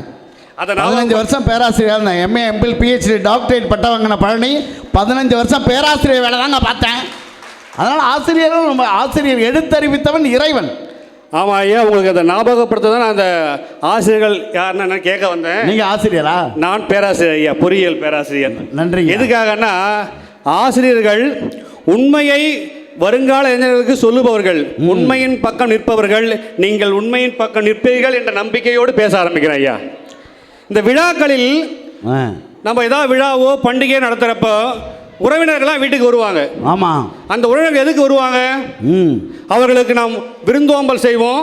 வீட்டில் இருக்க பெரியவர்கள் உறவினர்கள், இவர் தான் தாத்தா, சிறியவர்களுக்கு பாட்டி, இவங்க அத்தை, மாமா, சித்தப்பா, சித்தி என்று அந்யோன்யமாக பாசத்தோடு அவர்கள் பழகுவதை சிறு பிள்ளைகள் பார்த்து பழக வேண்டும், தெரிந்து கொள்ள வேண்டும் என்பதை தெரிஞ்சுக்கிறதுக்காக இந்த விழாக்கள் நடத்தப்படுது. இப்போ இருக்கிற பிள்ளைங்களுக்கு இது தெரியுதா? வீட்டுக்கு சொந்தக்காரங்க வராங்களா பண்டிகைகளுக்கு? இதை யோசிச்சு பார்க்கணும். பண்டிகை கொண்டாடப்படுது, சொந்தக்காரங்களோட கொண்டாடப்படுதா? அதுதான் முக்கியம். அடுத்தபடியாக பார்த்தீங்கன்னு வச்சுங்களேன், நான் பொறியியல் பேராசிரியர். இப்போ தான் ஐயா கிட்ட சொன்னேன். சரி ஐயா, பிள்ளைகளுக்கு மனிதர்களுடைய மதிப்பே தெரியல, வாழ்வியல் நெறிமுறைகள் தெரியல. இந்த பொறியியல் பட்டப்படிப்புல பாட புத்தகம், பாட அமைப்பு எப்படி இருக்கும்னா, டெக்னாலஜி டெவலப்மெண்ட் பத்த பாடங்கள் தான் அதிகமாக இருக்கும் இன்ஜினியரிங்ல. ஆனா இப்போ சமீபத்தில் அண்ணா பல்கலைக்கழகம் ஒரு பாடத்தை சேர்த்திருக்காங்க, ஹியூமன் வேல்யூஸ் அண்ட் எத்திக்ஸ். இந்த சப்ஜெக்ட் என்னன்னா, மனிதனுடைய மதிப்பும் நெறிமுறைகளும். எதற்காக அண்ணா யூனிவர்சிட்டியே மனிதனுடைய மதிப்பையும் நெறிமுறைகளையும் பற்றி ஒரு பாடமாக வைக்கிறாங்கன்னா, இந்த மனிதனுடைய மதிப்பும் நெறிமுறைகளும் இன்றைய கால இளைஞர்களுக்கு தெரியவில்லை. தமிழ்நாடு அரசாங்கம் தமிழையே ஒரு பாடமாக படிக்கணும்னு வச்சிருச்சு. அந்த அளவுக்கு தான் அந்த பண்டிகைகள் பண்பாட்டை சீர்குலைச்சிக்கிட்டு இருக்கு. பண்டிகையும் திருவிழாக்களும் என்ன, ஒற்றுமையா ஒன்று கூடி கொண்டாடுறது தான் பண்டிகை. இப்போ ஒற்றுமையா போக முடியுதா? குடும்பமா பண்டிகைக்கு போக முடியுதா? ஏதோ திருவிழாவுக்கு போட முடியுதா? சொல்லுங்க, எத்தனை பேர் மனசாட்சி சொல்லுங்க சொந்த குடும்பத்தோட பண்டிகை போக முடியும்? அங்கே என்ன நடக்குது உங்களுக்கு தெரியும் இல்லையா? திருவிழாக்கள்னா சந்தோஷம் வந்த காலம் போய் திருவிழானா இப்போ பயம் வர காலம் ஆயிடுச்சு. எவனை வெட்டுவான், எந்த ஜாதி கலவரம் உண்டாகும், என்ன மாதிரியான பிரச்சனை உருவாகும், எவன் போலீஸ் ஸ்டேஷன் வந்து நம்மள பிள்ளைய பிடிச்சி போவான், இந்த மாதிரி பயத்தோடய திருவிழாக்கள் நடத்தக்கூடிய காலமாக மாறி போன காலத்தில் பண்பாடு எங்கேயா வளர்ந்துட்டு இருக்கு? அடுத்தபடியாக திருவிழாக்கள்ல அழகான உணவுலாம் பரிமாறுவாங்க, பிரசாதம் கொடுப்பாங்க. நம்ம சீதோஷ நிலைக்கு ஏற்ப, நம்மளுடைய வாழ்வாதாரத்துக்கு ஏற்ப இங்கே விளைகின்ற உணவுகளை நாம் பதார்த்தமாக செய்து பண்டங்களாக செய்து கடவுளுக்கு படைப்போம். அந்த உணவை உண்ணுகின்ற போது நமக்கு ஆயுளும் கூடியது, நல்ல எண்ணங்களும் கூடியது. இப்ப என்ன இது பிரசாதம் போடுறாங்க, பிரியாணி போடுறாங்க, பண்டிகையில போடுற அறுசுவை உணவை படைத்த காலம் போய் உடலை கெடுக்கக்கூடிய உணவுகள் தான் படைச்சிட்டு இருக்காங்க இப்ப பண்டிகையில. இதான நடந்துகிட்டு இருக்கு. திருவிழாக்களை பாருங்க, இப்போ இந்த ஆடி மாசம் வந்துச்சு. எத்தனை ஆடி மாசம்னா எப்படியா இருந்தாலும் சாமியை கும்பிட்டு இரவுல வந்து சாமி வீதி உலா வரும். வீதி உலா வந்தா என்ன பண்ணுவீங்க? ஒரு வீட்டுல என்ன பண்ணுவீங்க? என்ன பண்ணுவோம்? வீட்டுல வாசல்ல தண்ணி தெளிச்சு நைட்டு 12 மணிக்கு ஒரு சாமி வரும், தண்ணி தெளிச்சு கோலம் இட்டு வீட்டுல இருக்க பொம்பளைங்க என்ன பண்ணுவாங்க? தாம்பாள தட்டு கொண்டு வந்து தீபாவளி காட்டி அந்த கற்பூரம் அணையா வீட்டுக்குள்ள வைப்பாங்க. இப்ப எத்தனை வீட்டுல செய்யறீங்க சொல்லு பாப்போம்? ஏன்னா அந்த சாமியோட ஊர்வலம் வருபவர்கள் நிலை என்ன? பூசாரி முதற்கொண்டு தள்ளாடிக்கிட்டே வராங்க. இதுல எங்க பண்பாடு வளருது? நம்ம இயற்கையோடு நம்மளா வளர்ந்த விலங்குகள்லாம் இருக்கு இல்லையா? நம்ம தமிழக அரசாங்கம் சட்டம் போட்டுச்சு, எல்லாரையும் பொத்தாம் பொதுவா அப்படி சொல்ல முடியாதுல்ல, யாராவது ஒருத்தங்க பண்ணிருப்பாங்க. குறைந்திருக்கிறது, அழியவில்லை. நாங்க ஆரம்பத்திலே சொல்றோம். சரி சரி சரி. அதுக்கப்புறம் ஏற்கனவே எங்க சொன்ன மாதிரி ஆடை எப்படி இருக்குன்னு உங்களுக்கே தெரியும். திருவிழாக்கள்ல பெண்கள் போட ஆடை எப்படி இருக்குன்னு தெரியும், ஆண்கள் போடுகின்ற ஆடைகள் எப்படி இருக்குன்னு தெரியும் உங்களுக்கு. ஃபர்ஸ்ட்லாம் என்ன பண்ணுவாங்க திருவிழாக்கள்ல? அழகா புனல் கட்டி மைக் கட்டி அழகா பாட்டு போடுவாங்க. இப்ப டிஜேன்னு ஒரு கலாச்சாரம் வந்துக்குது. எனக்கு பிடிச்ச பாட்டை நீ போடு, உனக்கு கோஷியா பிரிஞ்சிடறான். எனக்கு பிடிச்ச பாட்டை நீ போடு, உனக்கு பிடிச்ச பாட்டை நான் போடுறேன், மாற்றி மாற்றி சண்டை போட்டு மண்டையை உடைச்சிக்கிறான். இப்படி தான் ஒரு காலத்தில் திருவிழாக்களில் பாட்டு போடுவாங்க, பார்த்துருக்கீங்களா? கோயிலில் ஒரு அழகான பாட்டு போடுவாங்க. விநாயகனே வெல்வினையை வேறறுக்க வல்லான், விநாயகனே வேட்கை தணிவிப்பான், விநாயகனே விண்ணிற்கும் மண்ணுக்கும் நாதனுமாய், தன்மையினால் கண்ணில் பணிமின் கனிந்து. இந்த பாட்டு போட்ட உடனே ஊர் மக்கள்லாம், ஊர்ல இருக்கலாம் அப்படியே மெய் சிலிர்த்துரும். ஆஹா, நம்ம கோயில திருவிழா வந்துருச்சான்னு. அவர் உச்ச சாயில இருப்பார். 4:30 மணிக்கு ஆரம்பிப்பார் சீர்காழி. விநாயகனே வினை தீர்ப்பவனே, விநாயகனே வினை தீர்ப்பவனே, வேழ முகத்தோனே ஞான புதல்வனே, விநாயகனே வினை தீர்ப்பவனே. எல்லாரும் எந்திரிச்சிருவாங்க, ஊரே எந்திரிச்சு. ஊரை எழுப்புறதுக்கு பக்தியான பாட்டு போட்டாங்க. இந்த பாப்பா தமிழில் சொன்னாங்க, சார் பண்பட்ட நம்ம நிலம் பண்பட்டு இருக்குன்னு. எங்கம்மா பண்பட்ட நிலம் இருக்கு? எல்லாமே ஹைபிரிட் நிலமா மாறி போச்சு. ரசாயன போட்டு போட்டு நிலம் பண்பட்டு, எங்கம்மா பண்பட்ட நிலம் இருக்கு? அப்புறம் பாப்பா சொல்லுச்சு, அந்த காலத்தில் பெற்றவங்க பிள்ளை போருக்கு போன பிறகு அவங்க போயிட்டு அம்பு நெஞ்சில் இருக்கா என்று பார்ப்பாங்களா, ஏன்னா நெஞ்சில் பட்டா வீரம்னு. இப்போ எங்கம்மா போருக்கு போகிறான்? பையன்லாம் பாரு தானே போயிட்டு இருக்கான். இதுலேயே பண்பாடு சீரழிஞ்சு தெரியவில்லையா? பாரடைப்புனா பல பேருக்கு மாரடைப்பே வந்துருது. அப்புறம் பார்த்தீங்கன்னா திருவிழா காலங்களில், பொங்கல் பண்டிகை காலங்களில் பெரியவங்க காலில் விழுந்து ஆசீர்வாதம் வாங்கி அந்த 5-10 கொடுத்தா எவ்வளவு சந்தோஷம். எங்கம்மா பெரியவங்க வீட்டில் இருக்க விடுறீங்க? அது முதியோர் இல்லத்தில் பெரியவங்க இருக்காங்க, அங்கே போய் வாழ்ந்து வாங்க முடியும்? பெரியவங்களை இந்த காலத்தில் வீட்டில் இருக்க விடுறதே கிடையாது. இந்த காலத்தில் பண்பாடு எப்படிமா வளரும்னு சொல்ல முடியும் நீங்கள்? அடுத்ததாக பார்த்தீங்கன்னா இந்த கோயிலில் ஒரு மிகப்பெரிய கலாச்சாரம் இருக்குது. இந்த ஆடி மாதம் பார்த்தேன் நான், பேனர் கலாச்சாரம். பேனரில் சாமி போட்டோ போட்டு, சரி அவன் தான் காசு போட்டு பேனர் வைக்கிறான், அவன் போட்டோ அவன் சொந்தக்காரன் ஃப்ரெண்ட்ஸ் எல்லா போட்டோ வச்சுக்கான், சந்தோஷம். நயன்தாரா போட்டோ, தமன்னா போட்டோ பெருசாக வச்சு காளி அம்மா போட்டோ தமாத்துன்னு வச்சுக்கிறான். பார்க்குறவனுக்கு என்ன தோணுது? அதில் வசனம் எழுதியிருக்கான், நாங்கள் அப்போவே அப்படி இப்போவே இப்படி. அவனுக்கு என்ன தோணுதுன்னா, கடவுள் காளியா இல்லை நயன்தாராவா தமன்னாவா? சரி பொத்தாம் பொதா கும்பிட்டு வைப்பேன், மொத்தமாக கும்பிட்டு வைக்கிறான். அந்த அளவுக்கு கடவுளையே கன்ஃபியூஸ் பண்ணி பேர் வைக்கிற காலத்தில் பண்பாடு எங்கம்மா வளர்ந்துட்டு இருக்கு? அதுக்கப்புறம் பார்த்தீங்கன்னா தலைவர்களுக்கு இப்போ வந்து ஒரு காலத்தில் பாலாபிஷேகம் பண்ணாங்க. அன்னைக்கு நயன்தாராவுக்கு ஒருத்தன் பாண்டிச்சேரியில் பீராபிஷேகம் பண்ணியிருக்கான். அதை ஒருத்தன் கீழே உட்காந்து பிடிச்சி குடிக்கிறான். ஒருத்தனுக்கு பயங்கர கோபம் வந்துச்சு. ஏன் தெரியுமா? அவனுக்கு ஒரு சொட்டு கூட கிடைக்கலையா. இந்த நிலைமையில பண்பாடு வளர்கிறது இப்படின்னு எப்படிமா பேச உங்களால மனசு வருது? முதல்ல ஒரு காலத்துல பெரியவங்க, அந்த காலத்துல பள்ளிக்கூடம் போகல பெரியவங்க, ஆனா பாத்தீங்கன்னா பிள்ளைகளை ஒழுக்கமாகவும் ரொம்ப அறிவாளிகளும் வளர்த்தாங்க. நிறைய அறிவுரைகள், நீதி கதைகள்லாம் சொல்லுவாங்க.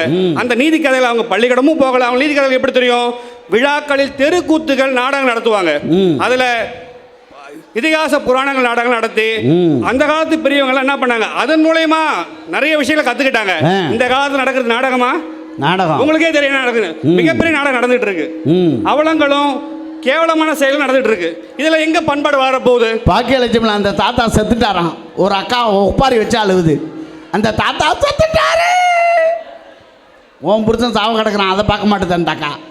ஒரு காலத்துல ஊர் கூடி தேர் இழுத்தாங்க. அந்த தேர் இழுக்கிற தத்துவம் என்ன தெரியுமா? அந்த ஊரே ஒற்றுமையாக ஒன்று கூடி அந்த தேரை சரியான திசையில் செலுத்தி பழையபடி அந்த தேரை கொண்டாது நிலைநிறுத்துவது. இதுதான் அந்த ஊருடைய பண்பாட்டை நிலைநிறுத்துவது. இப்ப தேர் இழுக்க மக்கள் கூடுறாங்களா? டிராக்டர் இழுக்குது. இந்த லட்சத்தில் பண்பாடு எங்க வளரும்? நீங்க 3 பேர் வந்திருக்கீங்க பண்பாடை பத்தி பேசுறதுக்கு. இந்த பாப்பா சொல்லிச்சு 12 மாதங்களுக்கு 12 விழாக்கள் தமிழன் அழகா செஞ்சு வச்சான். சித்திரை மாதம் 1ல விழா கொண்டாடினா, அதுதான் தமிழ் வருட பிறப்பு. அப்படியே 3 மாசம் கழிச்சு போங்க, சித்திரை, வைகாசி, ஆனி, ஆடி 1ல ஆடிப்பெருக்கு விழா இருக்கும். இது எதற்காகனா, நீங்க சூரியன் கிழக்கு திசையில உதிக்கணும் இல்லையா? 2 நிமிடம் ஐயா, ஒரு நிமிஷம் இல்லை, எல்லாருக்கும் டைம் கொடுக்கணும். கிழக்கு திசையில் உதிக்கும். நேராக நீங்கள் எழுந்து காலைல பார்க்குற கிழக்கு திசையில் இருக்காது. அப்படியே சூரியனுடைய திசை என்னன்னா, வடக்கு பக்கமாக 23.45 டிகிரி வளைஞ்சிருக்கும். ஒரு 6 மாதம் தெற்கு பக்கமாக 23.45 டிகிரி வளைஞ்சிருக்கும். இதுக்கு தான் விழா கொண்டாடினா. சித்திரை 1 நேராக இருக்கும், ஆடி 1 23.5 டிகிரி வடக்கு பக்கமாக இருக்கும், ஐப்பசி 1 தீபாவளி கொண்டாடுவோம் அப்போ மறுபடியும் நேராக இருக்கும், தை மாதம் 1 தெற்கு பக்கம் 23.4 டிகிரி கோணத்தில் இருக்கும், மறுபடியும் சித்திரை நேருக்கு வரும். இது போன்ற அறிவியல் சம்பந்தப்பட்ட நிகழ்ச்சி, அறிவியலும் மருத்துவமும் கலந்த நம்ம பண்பாட்டை சீர்குலைக்கிறதுக்குன்னே தான் இப்போ விழாக்கள் நடந்துகிட்டு இருக்கு. இதில் எங்கே பண்பாடு வளருது? பொங்கல் பண்டிகை முன்னாடி போகின்னு ஒன்று கொண்டாடுவோம். போகி போறப்ப அரசாங்கம் ஒரு கட்டுப்பாடு போடும், தேவையற்ற பொருட்களை கொடுத்தாதீங்க, வளிமண்டல புகையோட இருக்கு. இது அரசாங்கம் கட்டுப்படுத்தக்கூடிய அளவுக்கு தான் போகி பண்டிகை நம்ம கொண்டாடி இருக்கோம். டயரை கொளுத்துறான், பக்கத்து கூட்ட கொளுத்துறான். இதுல எங்க பண்பாடு இருக்கு? அதுக்கப்புறம் ஆத்து திருவிழா. எந்த ஆத்து திருவிழாவது சண்டை சச்சரவா முடிஞ்சிருக்கா? ஆற்றை கொண்டாட வேணும்னு சொல்லுவாங்க. நம்ம இதுக்கு அந்த நீர் கொடுத்து நமது விவசாயத்தை பெருக்கக்கூடிய ஆற்றை கடவுளாக நம்பி எண்ணி நாம் கொண்டாடுறோம். ஆனால் அந்த ஆற்று திருவிழா முடிஞ்ச உடனே நீங்கள் போய் பாருங்க, ஆறு ஃபுல்லாக அந்த நெகிழித்தாள்கள் பிளாஸ்டிக்காக இருக்கும். இதில் எங்கே பண்பாடு வளருது? அதுக்கப்புறம் இந்த காஞ்சிபுரம் சைட்லாம் பார்த்தீங்கன்னு வச்சுங்களேன், பௌர்ணமி பார்த்தீங்கன்னா நிலாச்சோறு சாப்பிட ஒரு விழா கொண்டாடுவாங்க. இது அந்த விழாவே தேஞ்சு போச்சு. இப்போ எதுக்காக அந்த விழா? நிலா வெளிச்சத்தில் சண்டை சச்சரவு புருஷன் முன்னாடி போய் சேர்ந்தாங்கன்னா அந்த சந்தோஷத்தில் 2 பேர் ஒற்றுமையாக திரும்பி வருவாங்கிறதுக்காக அந்த விழா கொண்டாங்க. அந்த விழாவே இப்போ இல்லை. ஆகவே நடுவர் அவர்களே, இன்றைய கால சூழ்நிலையில் பொங்கல் பண்டிகைகளில் திருவிழாக்களிலும் பண்பாடு தேய்ந்து கொண்டிருக்கிறது. அந்த தேய்ந்த பண்பாட்டை நாம் மீட்டெடுக்க வேண்டிய கட்டாயத்தில் இருக்க வேண்டிய சூழ்நிலை நாம் இருக்கிற சினியர்களை சொல்லிக்கொண்டு விடைபெறுகிறேன். நன்றி, வணக்கம். அருமை ரொம்ப அருமையாக பேசினார். இப்போ எங்கள் ஊர்லாம் டெல்டா மாவட்டம்னு சொல்லுவாங்க. நாங்கள்லாம் தஞ்சாவூர் பக்கத்தில் வேதாரண்யம் டெல்டா பகுதி. எங்கள் ஊர்லாம் வந்து நல்ல நெல் விளையிற பூமி. சொல்லுவாங்க, பஞ்சம் போக்கும் காவேரி பாஞ்சு விளையும் சோழ போகிறோம், கஞ்சி பானை சுமந்து வரும், காரிகைக்கும் பாட்டு வரும், பல்ல பான கிழவனுக்கும் சொல்லு அழுந்த சுந்தி சேரும், பாட்டு இணைக்கும் பாட்டுக்கெல்லாம் பக்குவமா கும்மி வரும், கரகாட்டம் மயிலாட்டம் காவடியாட்டம் கோலாட்டம் குதிரையாட்டம் கை சிலம்பாட்டம், தஞ்சாவூர் உரிமை மேளம் தாளம் தட்டி பாடி வரும், கும்பகோணம் பொங்கரகம் கும்பவாச்சி ஆடி வரும், தஞ்சாவூர் உரிமை மேளம் தாளம் தட்டி ஆடி வரும். இவ்வளவு விழாக்கள் இருந்தாங்க. ஆனால் இன்னைக்கு கரகாட்டம் எப்படி இருக்குது? ஏறுனாது புதுக்கோட்டை மச்சான், இறங்குனாது மாயமரம், அடுறாது கரகாட்டம் புள்ள, அடிக்கிறாது டப்பாங்குத்து, நின்று பார்க்குறான், உட்காந்து பார்க்குறான். கரகாட்டத்தில் எங்கள் ஊரில் 9,000 ரூபா செலவு பண்ணி கரகாட்டம் வச்சாங்க. அன்றைக்கி உட்காந்தவங்க தான் இன்றைக்கி உட்காந்துருக்காங்க. வாழ்க்கையில் அப்படி ஆயிடுச்சு. ரொம்ப மோசமான திருவிழாக்கள் வந்துருச்சு. இன்றைக்கி என்னென்ன கல்ச்சர் வந்துருச்சு, என்ன எல்லாமே மோசமாக போயிடுச்சேன்னு அவர் வருத்தப்பட்டு சொல்லியிருக்காரு. உண்மையாகவே சொல்கிறேங்க சார். இப்போ நீங்கள் எல்லாம் பாருங்கள், கீழே குனிஞ்சு ஏன் சாப்பிட்றோம்? பூமாதேவியில் தான் விளையுது, அதனால தான் குனிஞ்சு சாப்பிட்றோம். அண்ணாந்து தண்ணி குடிக்கிறோமே, ஏன் தண்ணி குடிக்கிறோம்? வர்ண பகவான் மேலே இருந்து பொழிகிறாரு, வர்ண பகவான் மேலே, அதனால் அண்ணாந்து தண்ணி குடிக்கிறோம். உண்மையா? இந்த சரக்கு அடிக்கிறவங்க மட்டும் கண்ணை மூடிட்டு அடிக்கிறாங்க தெரியுமா? ஏன் சொல்லுங்கள்? எப்படி இருந்தாலும் கண்ணை மூட போகிறது அதில் தாண்டி நினச்சி பாருங்க. மதுன்னு பேர் வச்சான் இல்லையா? மதுன்னு பேர் வச்சான். கண்ணதாசன் தான் ரொம்ப அழகாக சொன்னார், மகிழ்ச்சியில் ஆரம்பித்து துன்பத்தில் முடியும், அதனால தான் மதுன்னு பேருன்னார். அதை சொல்கிறதுக்கு ரைட்ஸ் அவருக்கு தான் இருக்குன்னார் அவர். இப்படி இல்லையா? கண்ணதாசன் இறந்து போனார், வாலி எழுதினார், கண்ணதாசன் இறந்ததற்கு காரணம் மது அருந்தியது. கண்ணதாசன் இறந்ததற்கு காரணம் மது அருந்தியது, இது தெரிந்து மது வருந்தியதுன்னா. மதுக்கே வெக்கமாக போயிடுச்சான். ஐயோ இவரை போய் நம்ம கொண்டுட்டோமே. இப்போ யோசிச்சு பாருங்கள், இன்றைக்கி அந்த கலாச்சாரம் நம்ம நாட்டுக்குள்ளே வந்துருச்சு. எல்லா திருவிழாவிலையும் குடிக்கிறான் சார். எல்லா நீங்கள் பாருங்கள், அது வந்து நீக்கமற. அது நீங்கள் பாருங்கள், யோசிச்சு பாருங்களேன். நீங்கள் ஒரு சாவு வீட்டுக்கு போயிருக்காங்க, குடித்ததுனால எத்தனை பேர் செத்துருக்கான்? நடந்தா இல்லையா? போனது சாவு வீட்டுக்கு, போயிட்டு வந்துட வேண்டியதானே. அங்கே போய் குடித்ததுனால எவ்வளோ பேர் போயிருக்காங்க? தனி போனால் சொனகா போகாதுங்கிற மாதிரி கூட்டமே போயிருக்காங்க. நடக்குதா இல்லையா? ஒரு காலகட்டங்கிறது மாறிடுச்சு. ராஜநாராயணன் தான் ஒரு கதையில் சொல்லுவார், திரேதா யுகம்னு ஒன்று இருந்தான். அந்த யுகத்தில் ஒருத்தன் வந்து பக்கத்து வீட்டுக்காரன்ட நிலத்தை விற்றுட்டான். நிலத்தை விற்றோடனே அந்த நிலத்தில் ஒரு புதையல் கிடச்சிருக்கு. அந்த புதையலை எடுத்துகிட்டு வந்து பக்கத்து வீட்டுக்காரன்ட்ட கொடுத்து, இங்கே பாருங்கள், உங்கள் நிலம் நீங்கள் விற்றீங்க, இந்த புதையல் இருக்கு, இந்தாங்க எடுத்துங்கன்னு சொல்லி கொடுத்தானா. அதுக்கு அவன் சொல்லியிருக்கான், நிலத்தை விற்றுட்டேன்னா அது உனக்கு சொந்தயா என்ன, அதெல்லாம் எடுத்து வரக்கூடாதுன்னு இருக்கான். 2 பேரும் ஒரு பஞ்சாயத்துக்கார்ட்ட போயிருக்காங்க. ஏங்க உண்மையாகவே சொல்கிறேங்க, நிலத்தை வாங்கினேன், ஆனால் புதையல் அவங்க மூதாதையர் வச்சுருப்பாங்க, அதனால் அவர்கிட்ட கொடுத்தேன், அவர் வேணான்றாரு. உடனே அவர் பஞ்சாயத்துக்காரர் சொல்கிறாரு, வேணான்னா நீ எடுத்துக்கேன்னு.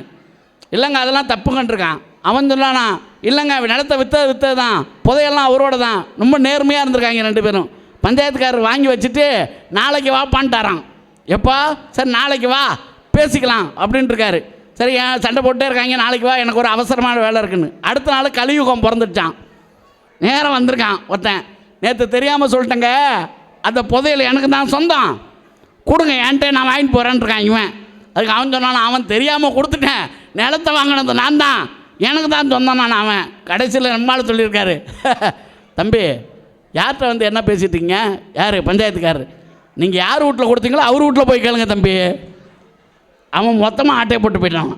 இதுக்கு எப்போ 1960 55 எழுதின கதை. யார்? கி ராஜநாராயணன். என்ன அப்போ நீங்கள் நல்லா நினச்சி பாருங்கள், இன்றைக்கி பொருந்துதா இல்லையா? வாழ்க்கையில் வந்து அன்றைக்கெல்லாம் உண்மையாகவே பார்க்குறேங்க. தாம்பரத்தில் எனக்கு சொந்தக்காரன் தெரிஞ்சவன் தான் அவன். அவன் வீட்டை அவனே சுற்றி சுற்றி வரான். ஏண்டா மாப்பிள்ள உன் வீடு தானே சுற்றி சுற்றி வரேங்கிறேன், வீடு என்னோட தான் மாப்பிள்ள, இடம் தான் எவனோடதுன்னு தெரில. கட்டிட்டானா ஏமாத்துறான்ல. இன்றைக்கி ஆளுக்கு அப்படி ஆயிடுச்சே சார். விழாக்களும் பண்டிகைகளும் இன்றைக்கி நல்லா இல்லைன்னு பேசியிருக்காரு. நல்லா இருக்குன்னு என்று பேசுவதற்காக வருகிறார் அருமை நண்பர் செல்வராஜ் அவர்கள். உங்கள் பலத்த கரவசங்கள் மத்தியில்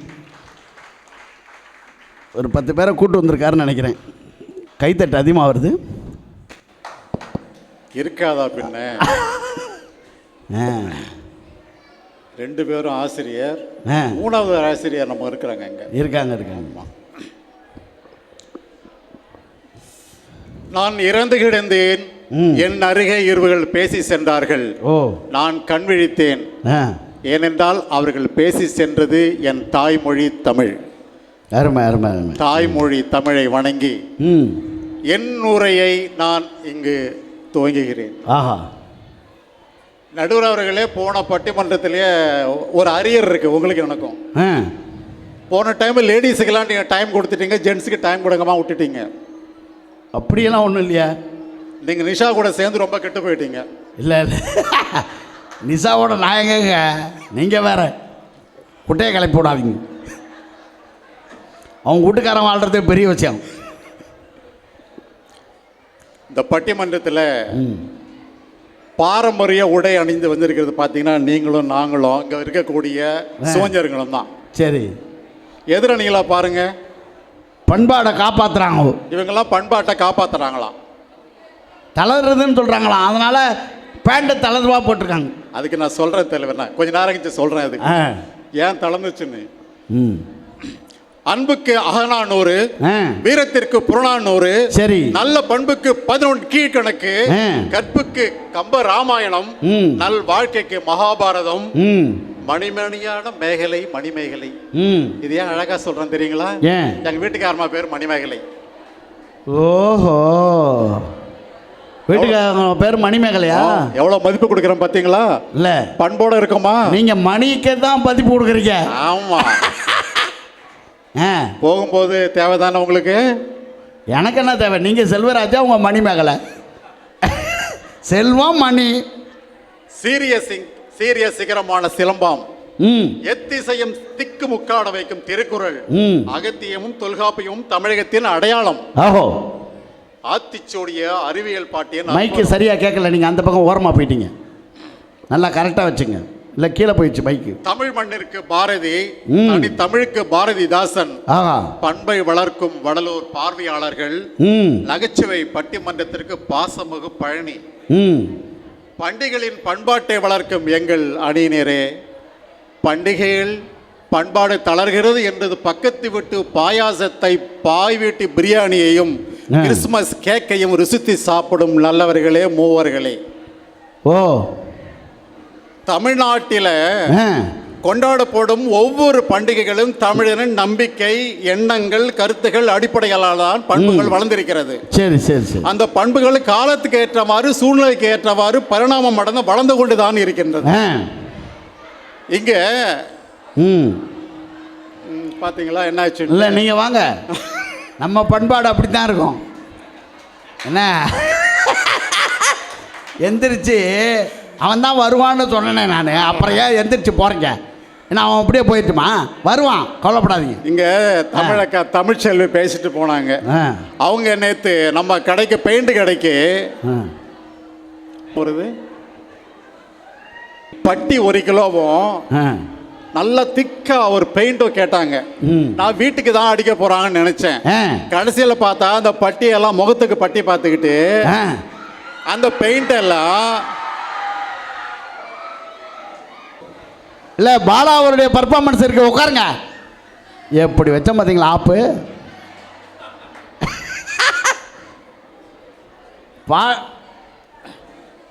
சரி நீங்கள் பேசுங்க. உட்காருங்க உட்காருங்க. அக்கா தமிழக்கா அவனுடைய உடை, வடை, பாவனை எல்லாம் பார்த்தீங்க, எதிர்ப்பாக தான் பேசினாங்க. ஆனா இந்த நிகழ்ச்சி என்னைக்கு ஒளிபரப்ப போறாங்க பாத்தீங்களா? விநாயகர் சதுர்த்தி அன்னைக்கு, செப்டம்பர் 7ஆம் தேதி விநாயகர் சதுர்த்தி அன்னைக்கு ஒளிபரப்ப போறாங்க. அப்போ அவங்க எங்க பேச வேண்டியது இங்க பேச வேண்டியவங்க, ஆனா அங்க போய் பேசிக்கிட்டு இருக்கிறாங்க. சரி. அதே பார்த்தா அடுத்த பேசினார் பாருங்க, முருகதாஸ்.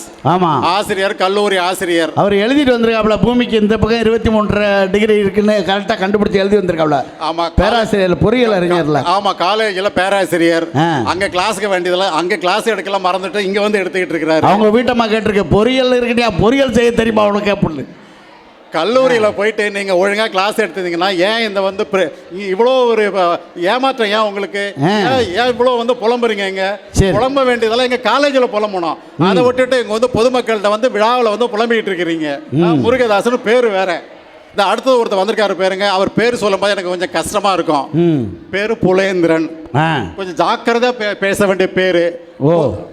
கொஞ்சம் வாய் தவறுச்சுன்னா பயமா இருக்கு எனக்கு பேசுறேன். அவர் வேலை செய்யறத பார்த்தீங்கன்னா NLC நிறுவனம். வாடிய பயிரை கண்ட போதெல்லாம் வாடினேன்னு சொன்ன வள்ளலாறு அந்த பூமியில இருக்கக்கூடிய பச்சை பசேல்னு இருக்கக்கூடிய நிலத்தெல்லாம் இவங்க புல்டோசரை ஓட்டு அழிச்சு விட்டு இங்க வந்துகிட்டு அழியுது தளருதுங்கிறாரு. புல்டோசர் போட்டு அழிச்சிட்டாங்களா? ஆமா, அழிச்சிட்டு அங்க வடலூருக்கு வர வேண்டிய அத்தனை நெல் பயிர்கள், விளை பயிர்கள் எல்லாம் ஓசியில கூட நம்ம வந்து தானமா கொடுக்கக்கூடியதெல்லாம் கெடுத்துப்பட்டு வந்து இன்னைக்கு வந்து தளருது பேசிட்டு இருக்கிறாரு. அவர் என்னங்க பண்ணுவார் அதுக்கு? அவரு ஒரு ஆளுங்க. இவங்களுக்கெல்லாம் இவங்கெல்லாம் எங்க போறாங்கன்னா பழனிக்கு அனுப்பணுங்க. பழனிக்கு அனுப்பணும். ஏன்னா அங்கே தளர்ந்து போனவங்களாம் இப்போதான் பழனிக்கு போயிட்டு இருக்கிறாங்க. ஆமா, போன வாரம் பழனிக்கு தளர்ந்து போனவங்க போயிட்டு வந்தாங்க. அங்கதான் இவங்களுக்கு மருத்துவர் இருக்கிறாரு. சரி சரி. மருத்துவர்னு சொன்னது கணக்கம்பட்டி சாமியை கும்பிடுங்க, கரெக்டாக போயிடும். நான் மருத்துவர்னு சொன்னது தமிழ் கடவுளை சொன்னேன், டாக்டர் காளிமுத்தா சொல்லலை. நாம் நன்றி சொல்லும் ஒரு பண்டிகைன்னு சொன்னான். தமிழன் உண்மையிலேயே இன்றைக்கு ஒரு அந்த காலத்திலிருந்து இந்த காலம் வரைக்கும் ஒரு பூமிக்கும் அந்த பூமியில வேலை செய்யக்கூடிய உழவனுக்கும் ஒரு கொண்டாடக்கூடிய ஒரு ஃபங்க்ஷன் வந்து நல்லா உங்களுக்கு தெரியும், வந்து பொங்கல். அந்த பொங்கல்ல பாத்தீங்கன்னா நீங்க எல்லாம் வந்து போய் பண்டிகை கெட்டு போச்சுன்னு சொல்லிட்டு இருக்காங்க. ஆனா இன்னைக்கு பாருங்க, இன்னைக்கு ஒவ்வொரு பள்ளிக்கூடத்திலும் இன்னைக்கு பொங்கல் திருவிழா மாணவர்களுக்கு நடத்திக்கிட்டு இருக்கிறாங்க. ஒவ்வொரு காலேஜில் சொல்லுங்க, ஒவ்வொரு காலேஜில் இன்னைக்கு பொங்கல் விழா கொண்டாடப்பட்டுக்கிட்டு இருக்கிறது. ஏன் வெளிநாட்டுல பாருங்க, ஒவ்வொரு கம்பெனில கார்பரேட் கம்பெனி கூட இன்னைக்கு பொங்கல் நடத்திக்கிட்டு இருக்காங்க. பண்டிகை ஒண்ணு பாரம்பரியம் காப்பாற்ற கொண்டு தான் இருக்கிறது. அதோட மட்டும் இல்லைங்க, வியாபாரி 3 வருஷம் நட்டம் வந்துச்சுன்னா வியாபாரத்தை விட்டுடுவாங்க. ஆனா விவசாயி 30 வருஷம் ஆனாலும் சரி, நட்டம் வந்தாலும் சரி, அந்த விவசாயத்தை மூட மாட்டாங்க. அவன் தாங்க விவசாயிங்க, விட மாட்டாங்க, அவனுடைய பண்பை விடலைங்க. அதோடு இல்லை, நல்லா தெரியும் 2017 ஜல்லிக்கட்டுல அலங்காவூர்ல பார்த்து ஒரே ஒரு இடங்கள்லாம் அலங்காவூர் நடந்து கொண்டிருக்கிறது. இன்று தமிழ்நாடு முழுவதும் அலங்காவூர் ஜல்லிக்கட்டு தமிழ்நாடு முழுவதும் நடக்குது, வளர்ந்துகிட்டு தாங்க இருக்கு. எங்க வளரலன்னு சொல்லிட்டு இருக்கீங்க. உண்மையிலே அதாவது அது ஒரு விழா இல்லைங்க, அது விழாவுக்கு பின்னாடி ஒரு இருக்கு. அதாவது அந்த ஜல்லிக்கட்டு நடக்கவில்லை என்றால் நாம் பாரம்பரிய நாட்டு மாடுகள் உயிரினம் வளர்க்கப்படுவது அழிஞ்சு போயிடும். அதற்கு அதனுடைய அடிப்படையில் தான் நடந்துகிட்டு இருக்குங்க. அதெல்லாம் தெரியாம இவர்களாம் அழிந்து போகுது, தளர்ந்து போகுதுன்னு தளரல. ஆகவே டைம் வேணும் எங்களுக்கு. ஆக 152 ஆண்டுங்களுங்க. 1872 ஆரம்பிக்கப்பட்ட வள்ளலார் இன்னைக்கு கூட பாத்தீங்கன்னா நீங்க வந்த நேரம் நல்ல நேரம். இன்னைக்கு மாத பூசங்க. இன்னைக்கு மாத பூசத்துல வந்திருக்கீங்க. இந்த 1872 ஆரம்பிச்ச அடுப்பு, அணையா அடுப்பு, இன்னைக்கு வந்து சோறு போட்டுக்கிட்டு இருக்காங்க. காலையில டிஃபனு, மதியம் சாப்பாடு, இரவு சாப்பாடு எங்கெங்க போட்டுக்கிட்டு இருக்கான்? எங்க தளர்ந்து போச்சுட்டு இருக்கீங்க? உங்களுக்கு எப்ப பசி? வடலூருக்கு வாங்க. எந்த நேரம் பார்த்தாலும் இன்னைக்கு உணவு கிடைக்கக்கூடிய ஒரே இடம் எதுன்னு சொன்னா இங்கதான் வளர்ந்து கொண்டுதான் இருக்கின்றது. ஆக சாப்பிட்டு தான் வந்திருக்காப்ல. இதோட காலைல போய் டிஃபன் பிடிச்சி தான் வந்திருக்காப்ல புலேந்திரன். இதோட ஒரு முக்கியமான விஷயங்க நடுவர் அவர்களே, எவ்வளவு பேர் இருந்தாலும் இந்த ஒரு நம்பிக்கை இருக்கு பாத்தீங்களா? ஒரு சிறுபான்மை மக்கள் நல குழு மாவட்ட தலைவர் பக்கீரான் பாயின்னு பேருங்க. பக்கீரான் பாய் 20 வருஷமா நம்முடைய ஞான சபைக்கு 10 டன் காய்கறியும் 50 அரிசி மூட்டையும் 300 வாட்டர் பாட்டிலையும் ஒவ்வொரு ஆண்டும் எது கொடுத்துட்டு இருக்காங்க? தைப்பூசத்துக்கு ஒரு பாய் கொடுத்துட்டு இருக்காங்க, பக்கீரான் பாய். இது இந்துவை தாண்டி ஒரு முஸ்லீம் வந்து கொடுத்துக்கிட்டு இருக்காங்க. அப்புறம் என்னங்க உங்களுக்கு கெட்டு போச்சுன்னா, நம்முடைய இந்து பண்டிகைகளை தாண்டி அவர்கள் வந்துகிட்டு இருக்காங்க. அதோடு மட்டுமல்ல, உங்களுக்கே தெரியும் உங்க பகுதியில் நடந்தது, திண்டுக்கல் பகுதியில் நடந்ததுங்க. தென் மாவட்டங்களில் மொய் விருந்து தெரியும். மொய் விருந்தை வந்து யாரெல்லாம் வறுமையில் இருக்கிறார்களோ அவர்களுக்கு மொய் விருந்து கொடுத்துக்கிட்டு இருந்தோம். ஆனால் போன மாசம் வயநாட்டில் வந்து நிலச்சரிவு ஏற்பட்ட அந்த மக்களுக்கு ஒரு யாருங்க, ஒரு முஜிபுர் ரஹ்மான் ஒரு பாய் மொய் விருந்து வச்சாங்க. வச்சு 3300 ரூபாய் அவங்களுக்கு கிட்டத்தட்ட, அதாவது 33,000 ரூபாய் வயல் நாட்டுக்காக ஒரு பாய் கலெக்ட் பண்ணி, முஜிபுர் ரஹ்மான் கலெக்ட் பண்ணி இன்னைக்கு கேரளாவுக்கு கொண்டு கொடுத்துருக்காங்க. ஆக அந்த தென் மாவட்டங்களில் மொய் விருந்த கூடம் வந்து மற்ற சமூகத்தினர் அதை எவ்வளோ அழகாக கொண்டுகிட்டு போயிட்டு இன்றைக்கு வந்து தெரிஞ்சுக்கிட்டு ஒவ்வொரு அதாவது அந்த பாரம்பரியமாக இருக்கக்கூடிய நம்மளுடைய அந்த பாரம்பரியத்தை காப்பாற்றக்கூடிய இருந்துக்கிட்டு இருக்காங்க. தயவு செய்து யாரும் அங்கே போகாதீங்க, ஏன்னா அனுமதிக்காதீங்க. இது வந்து நிகழ்ச்சியை வந்து கெடுக்கும். சரி வாங்க. ஆக நடுவர் அவர்களே, டாக்டரின் தவறு செய்தால் 6 அடி மண்ணில் புதைந்து விடுகிறது. ஒரு நீதிபதியின் தவறோ 6 அடி உயரத்தில் தொங்க விடுகிறது. ஆக இந்த ஒரு நல்ல தீர்ப்பை நீங்கள் வழங்குவீர்கள் என்று நான் சொல்லி இந்த நேரத்திலே என்னுடைய அணியினரையும் எதிரணியரையும் வணங்கி நிறைவு செய்கிறேன். நன்றி, வணக்கம். அருமை. இங்கே பாருங்க, நீங்கள் எவ்வளோ நேரம் நின்னாலும் அவன் வெளியே வர மாட்டான். நான் முடிக்க மாட்டேன், வேலைக்கே ஆகாது. நீங்கள் வந்து இங்கே உட்காந்தாதான் அதை முடிப்போம். இல்லைன்னா பட்டிமன்றம் தொடர்ந்துட்டு தான் இருக்கும்.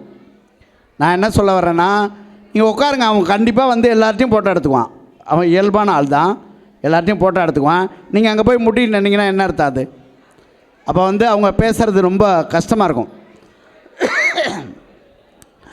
ஒரு உலகத்திலே மிகப்பெரிய பண்பாடு எதுன்னா, ஒருத்தர் பேசும்போதே நீங்களும் பேசியிருந்தீங்கன்னு வச்சுங்களேன், அப்புறம் சுவாரஸ்யமாக இருக்காது. பாவம் அவர் கஷ்டப்படுவார்.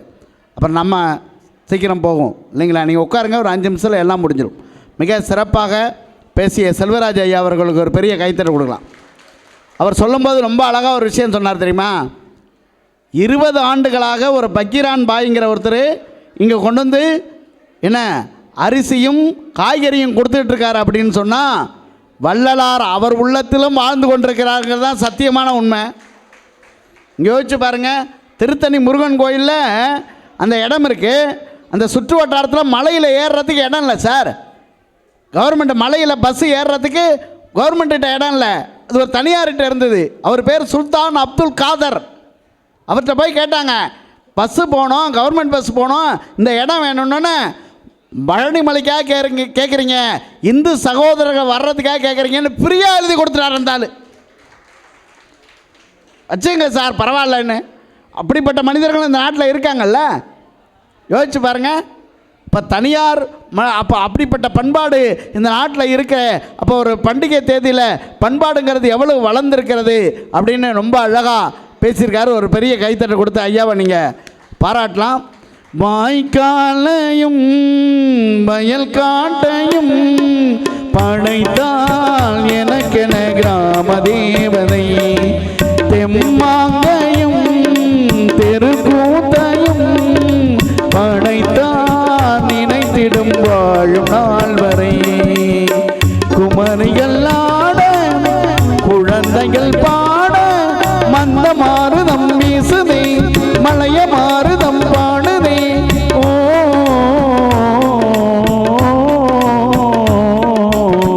பூ பூக்கும் மாசம் தை மாசம்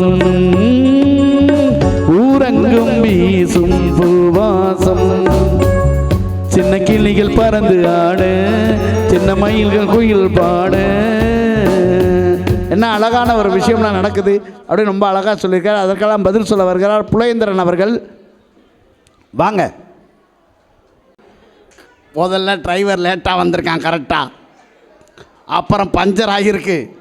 சனியை மாதிரி எங்கேயோ தந்து நம்மளை கொண்டு வந்து கரெக்டாக விட்டு என்ன அவன் மட்டும் வராமல் இருந்துதான் நான் ஃப்ளைட்டில் வந்தாமல் இருந்திருப்பல்ல. முதல்ல கடவுளான்னு நினச்சேன். அரை மணி நேரத்துக்கு முன்னாடி கடவுளாக தெரிஞ்சவன் இப்போது சனியனாக தெரியறான்னா நம்முடைய மதிப்பீடுகள் நேரத்துக்கு நேரம் மாறுபடக்கூடியது, மறந்துடாதீங்க. யோசிச்சு பாருங்க, இந்த பாலா எல்லாருக்கும் கொடுக்குறான், அவன் சம்பாதிக்கிறதுலேருந்து எல்லாருக்கும் கொடுக்குறான். உண்மையாகவே சொல்லப்போனால் வாழ்க்கையில் காரைக்கால் தான் எங்கள் தம்பி. வாழ்க்கையில் எத்தனையோ நடிகர்கள் இருக்காங்க, அவர்களையெல்லாம் தாண்டி பெரிய பெரிய நடிகர்கள்லாம் கொடுக்காத விஷயத்த கிட்டத்தட்ட 5 ஆம்புலன்ஸுக்கு மேலே ஒரு மனிதன் வாங்கி கொடுத்துருக்கான்னா பாலா ஒருத்தன் தான். போன வாரம் யூடியூப்பில் பார்க்குறேன், இவனை ஒருத்தன் கழுவி ஊற்றுறான், திட்டுறான். சார் இவர் எங்கேருந்து பணம் வருது, எங்கேருந்து கொடுக்குறாரு, இந்த மாதிரி ஈவெண்ட்டுக்கு வர்றதை கஷ்டப்பட்டு சம்பாரித்ததை கொடுக்குறான். ஆனால் இவனை திட்டுறதுக்கு ஒரு ஆள் இருக்கிறான், அதுக்கு ஒருத்த கீழே வந்து கமெண்ட் போடுறான். நானும் கேட்கணும்னு நினச்சேன் ப்ரோ. யோசிச்சு பாருங்க, கொடுக்கலன்னா கூட பரவாயில்ல, கொடுக்கிறவனை கெடுக்கிற ஆட்கள் இந்த நாட்டில் அதிகமாக இருக்கான் சார். பற்று வைப்போர், நாட்டை மீது பற்று வைப்பவர்களை விட பற்ற வைக்கிறவன் தான் இன்றைக்கி அதிகம். நல்லா நினச்சி பாருங்கள். இப்போ வாழ்க்கையில் மிக முக்கியமான விஷயம் அது. வள்ளலார் ஒரு பாட்டு ஒன்று சொல்கிறாரு, 3 வார்த்தை ஞாபகம் வச்சுங்க, பகுதி தகுதி விகுதி. இப்போ கேள்வி கேட்பேன், அதனால் ஞாபகம் வச்சுங்க, பகுதி தகுதி விகுதி. வள்ளலார் ஒரு பாட்டில் சொல்கிறார், இந்த 3 வார்த்தைக்குள்ளே வாழ்க்கை இருக்குன்றார். இதை ரொம்ப அழகாக சொல்கிறாரு, இகல் இல் இடையை இரட்டி தகவின்றார். பகுதி தகுதி விகுதி எனும் பாட்டில் இகல் இல் இடையை இரட்டி தகவின். இந்த இடையில் இருக்க பகுதி தகுதி விகுதி 3 சொல் இருக்குல்ல, இதில் இடையில் வர்ற எழுத்து என்னது? கூ. எத்தனை கூ இருக்கு? 3 கூ இருக்குது. ரெட்டிக்கணும்னா என்ன பண்ணணும்? இன்னொரு 3 கூவை கூட்டணும். 6 + கூ. 6 + கூன்னா அருகுன்னு சொல்லலாமா? அதை அறுசுவை, 6 சுவை அறுசுவைன்னு சொல்லலாமா? சிவபெருமான அருகம்புல்லை வைத்து அர்ச்சித்தா என்ன கிடைக்குமா? பகுதி தகுதி விகுதியில் முதல் எழுத்து முன்னாம்னு சொல்ல, அரிச்சித்தால் முன்னாம்னு சொல்கிறார். முன்னாம்னா என்ன கிடைக்கும்? ப த வி, பதவி கிடைக்குமா? சிவபெருமான வணங்கினா என்ன கிடைக்கும்? பதவி கிடைக்கணும். அது வேண்டாம்ப்பா எனக்கு. அது கடையாம் கண்டீர், அது கடையாம் கண்டீர் திருச்சி சபையானை தேர்ந்து. இல்லை அது வேணாம்னா 3 தீ. 3 தீ என்னது? முத்தி. இறைவனுடைய திருநாமத்தை அடைவதற்கு முத்தி கிடைக்கும்னு சொல்கிறார். ஒரே ஒரு விஷயம் சொல்லவா? குன்றக்குடி அடிகளாக இருந்தார். அவர்கிட்ட போய் ஒருத்தன் கேட்டான், 50 ரூபா கொடுக்குறவன் முன்னாடி போயிடுறான், 100 ரூபா கொடுக்குறவன் முன்னாடி போயிடுறான், 500 ரூபா கொடுக்குறவன் முன்னாடி போயிடுறான். யோசிச்சு பாருங்கள். அப்போ 50 ரூபா கொடுக்குறவன் 100 ரூபா கொடுக்குறவன்லாம் முன்னாடி போயிட்டான்னா இந்து மதத்தில் இந்த மோசமான விஷயம் இருக்கே சார்னா. ரொம்ப அழகாக சொன்னார் குன்றக்குடி அடிகளார். 50 ரூபா கொடுக்குறவன் முன்னாடி போய் கடவுளை பார்க்குறான் உண்மை, 100 ரூபா கொடுக்குறவன் முன்னாடி போய் பார்க்குறான், 500 ரூபா கொடுக்குறவன் முன்னாடி போய் பார்க்குறான். அவன்லாம் கடவுளை பார்த்தான் தம்பி.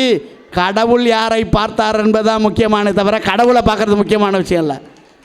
தர்ம தரிசனத்தில் வருகிறவனை தான் கடவுள் பார்க்குறாரு. அவன் தான் 100 வயசு வரைக்கும் இருக்கிறான். 50 வயசு முன்னாடி போய் அவன் பட்டக்குன்னு போயிட்டான்னா என்ன பண்ணுவேன்? நீ போகிறது முக்கியம் இல்லை, வரணும்ல. அப்போ வாழ்க்கையில் நிறைய நன்மைகள் என்ன இருக்குன்னா, நம்மகிட்ட இருக்கிற மிகப்பெரிய பண்பாடு என்ன தெரியுமா? பெரியவர்களை மதித்தல் என்கிற ஒரு பண்பாடு. என்றைக்கும் யாரோ ஒரு சில பேர் தவறு செஞ்சுருக்கலாம், நான் இல்லைன்னு சொல்ல. ஆனால் குன்றக்குடி அடிகளார் தான் நிறைய சமைச்சு வச்சுட்டாங்க. சிவகங்கைப்புரை மன்னர் வந்து வர்றாருன்னு சொல்லிட்டாங்க, நிறைய சமைச்சாச்சு. ஆனால் வரல சிவகங்கை மன்னர். என்ன பண்ணார் தெரியுமா? அன்னைக்கு விவசாய கூலிகளாக இருந்த அத்தனை பேருக்கும் கூப்பிட்டு மன்னருக்கு வச்சு இந்த சாப்பாடை போட்டார். எல்லாரும் கேட்டாங்க, மன்னரும் விவசாய கூலிகளும் ஒன்றா அப்படின்னு கேட்டப்போ சிவகங்கையில் இருந்து குன்றக்குடி அடிகளார் சொன்னார், இவர்கள் தான் நிஜமான மன்னர்கள், இவர்களுக்குத்தான் நாம் சாப்பாடே போடணும்னு சொன்னவரே குன்றக்குடி அடிகளார். இப்போ இன்றைக்கி வாழ்க்கையில் என்ன பண்ணுவோம்? நிறைய பண்பாடு இருக்குது. ஒன்றே ஒரு விஷயம் சொல்கிறேன், எத்தனையோ ஏழை எளிய மக்களுக்கு இன்றைக்கும் உதவி செய்து கொண்டு தான் இருக்கிறார்கள். அது பாலா மாதிரி, நிஷா மாதிரி எத்தனையோ பேர் தன்னால் முடிந்த அளவு உதவிகளை செய்து கொண்டிருக்கிறார்கள்னா அப்படி செய்வது தான் மிகச்சிறந்த பண்பாடு. அதை செய்கிற மனிதனை வைத்துக்கொண்டே நம்ம தவறான தீர்ப்பு சொல்ல முடியாது. அதனால் இன்றைய சூழ்நிலையில் உள்ள என்றைக்கும் பண்டிகைகளிலும் விழாக்களிலும் பண்பாடு இருந்து கொண்டே இருக்கிறது என்று சொல்லி அற்புதமாக ரசித்த உங்கள் அத்தனை பேருக்கும் நன்றி சொல்லி விடைபெறுகிறோம். நன்றி, வணக்கம். ரொம்ப அற்புதமான அன்பு சகோதரி அவர்களுக்கும் என்னுடைய பணிவான நன்றி கலந்த வணக்கத்தை சொல்லி, நம்முடைய கலையாத கல்வியும் குறையாத பயத்தும் ஒரு கபடு பாராத நட்பும் மற்றாத பழமையும் குன்றாத இளமையும் கழிப்பணியிலா விடலும் சலியாத மனமான் பகலாத மனைவியும் தவறாத சந்தானமும் தாழாத கீர்த்தியும் மாறாத வார்த்தையும் தடைகள் வராத கொடையும் தொலையாத நிதியமும் கோணாத கோளும் துன்பமில்லா வாழ்வும் இறைவனின் பாதத்தில் அன்பும் என்கிற 16 செல்வங்களும் உங்கள் குடும்பங்கள் நிறைய பற்றி நீங்கள் பல்லாண்டு பல்லாண்டு பல கோடி 100 ஆண்டு வாழ வேண்டும் என்று எல்லாம் வல்ல இறைவனுடைய திருவருளை பணிந்து இன்றைக்கு விநாயகர் சதுர்த்தி விழாவை மிக சிறோடும் சிறப்போடும் கொண்டாடி கொண்டிருக்க உங்கள் அத்தனை பேருக்கும் நன்றி சொல்லி, தமிழன் தொலைக்காட்சியில் விநாயகர் சதுர்த்தி விழாவினுடைய வாழ்த்துக்களையும் சொல்லி விடைபெறுகிறோம். நன்றி, வணக்கம்.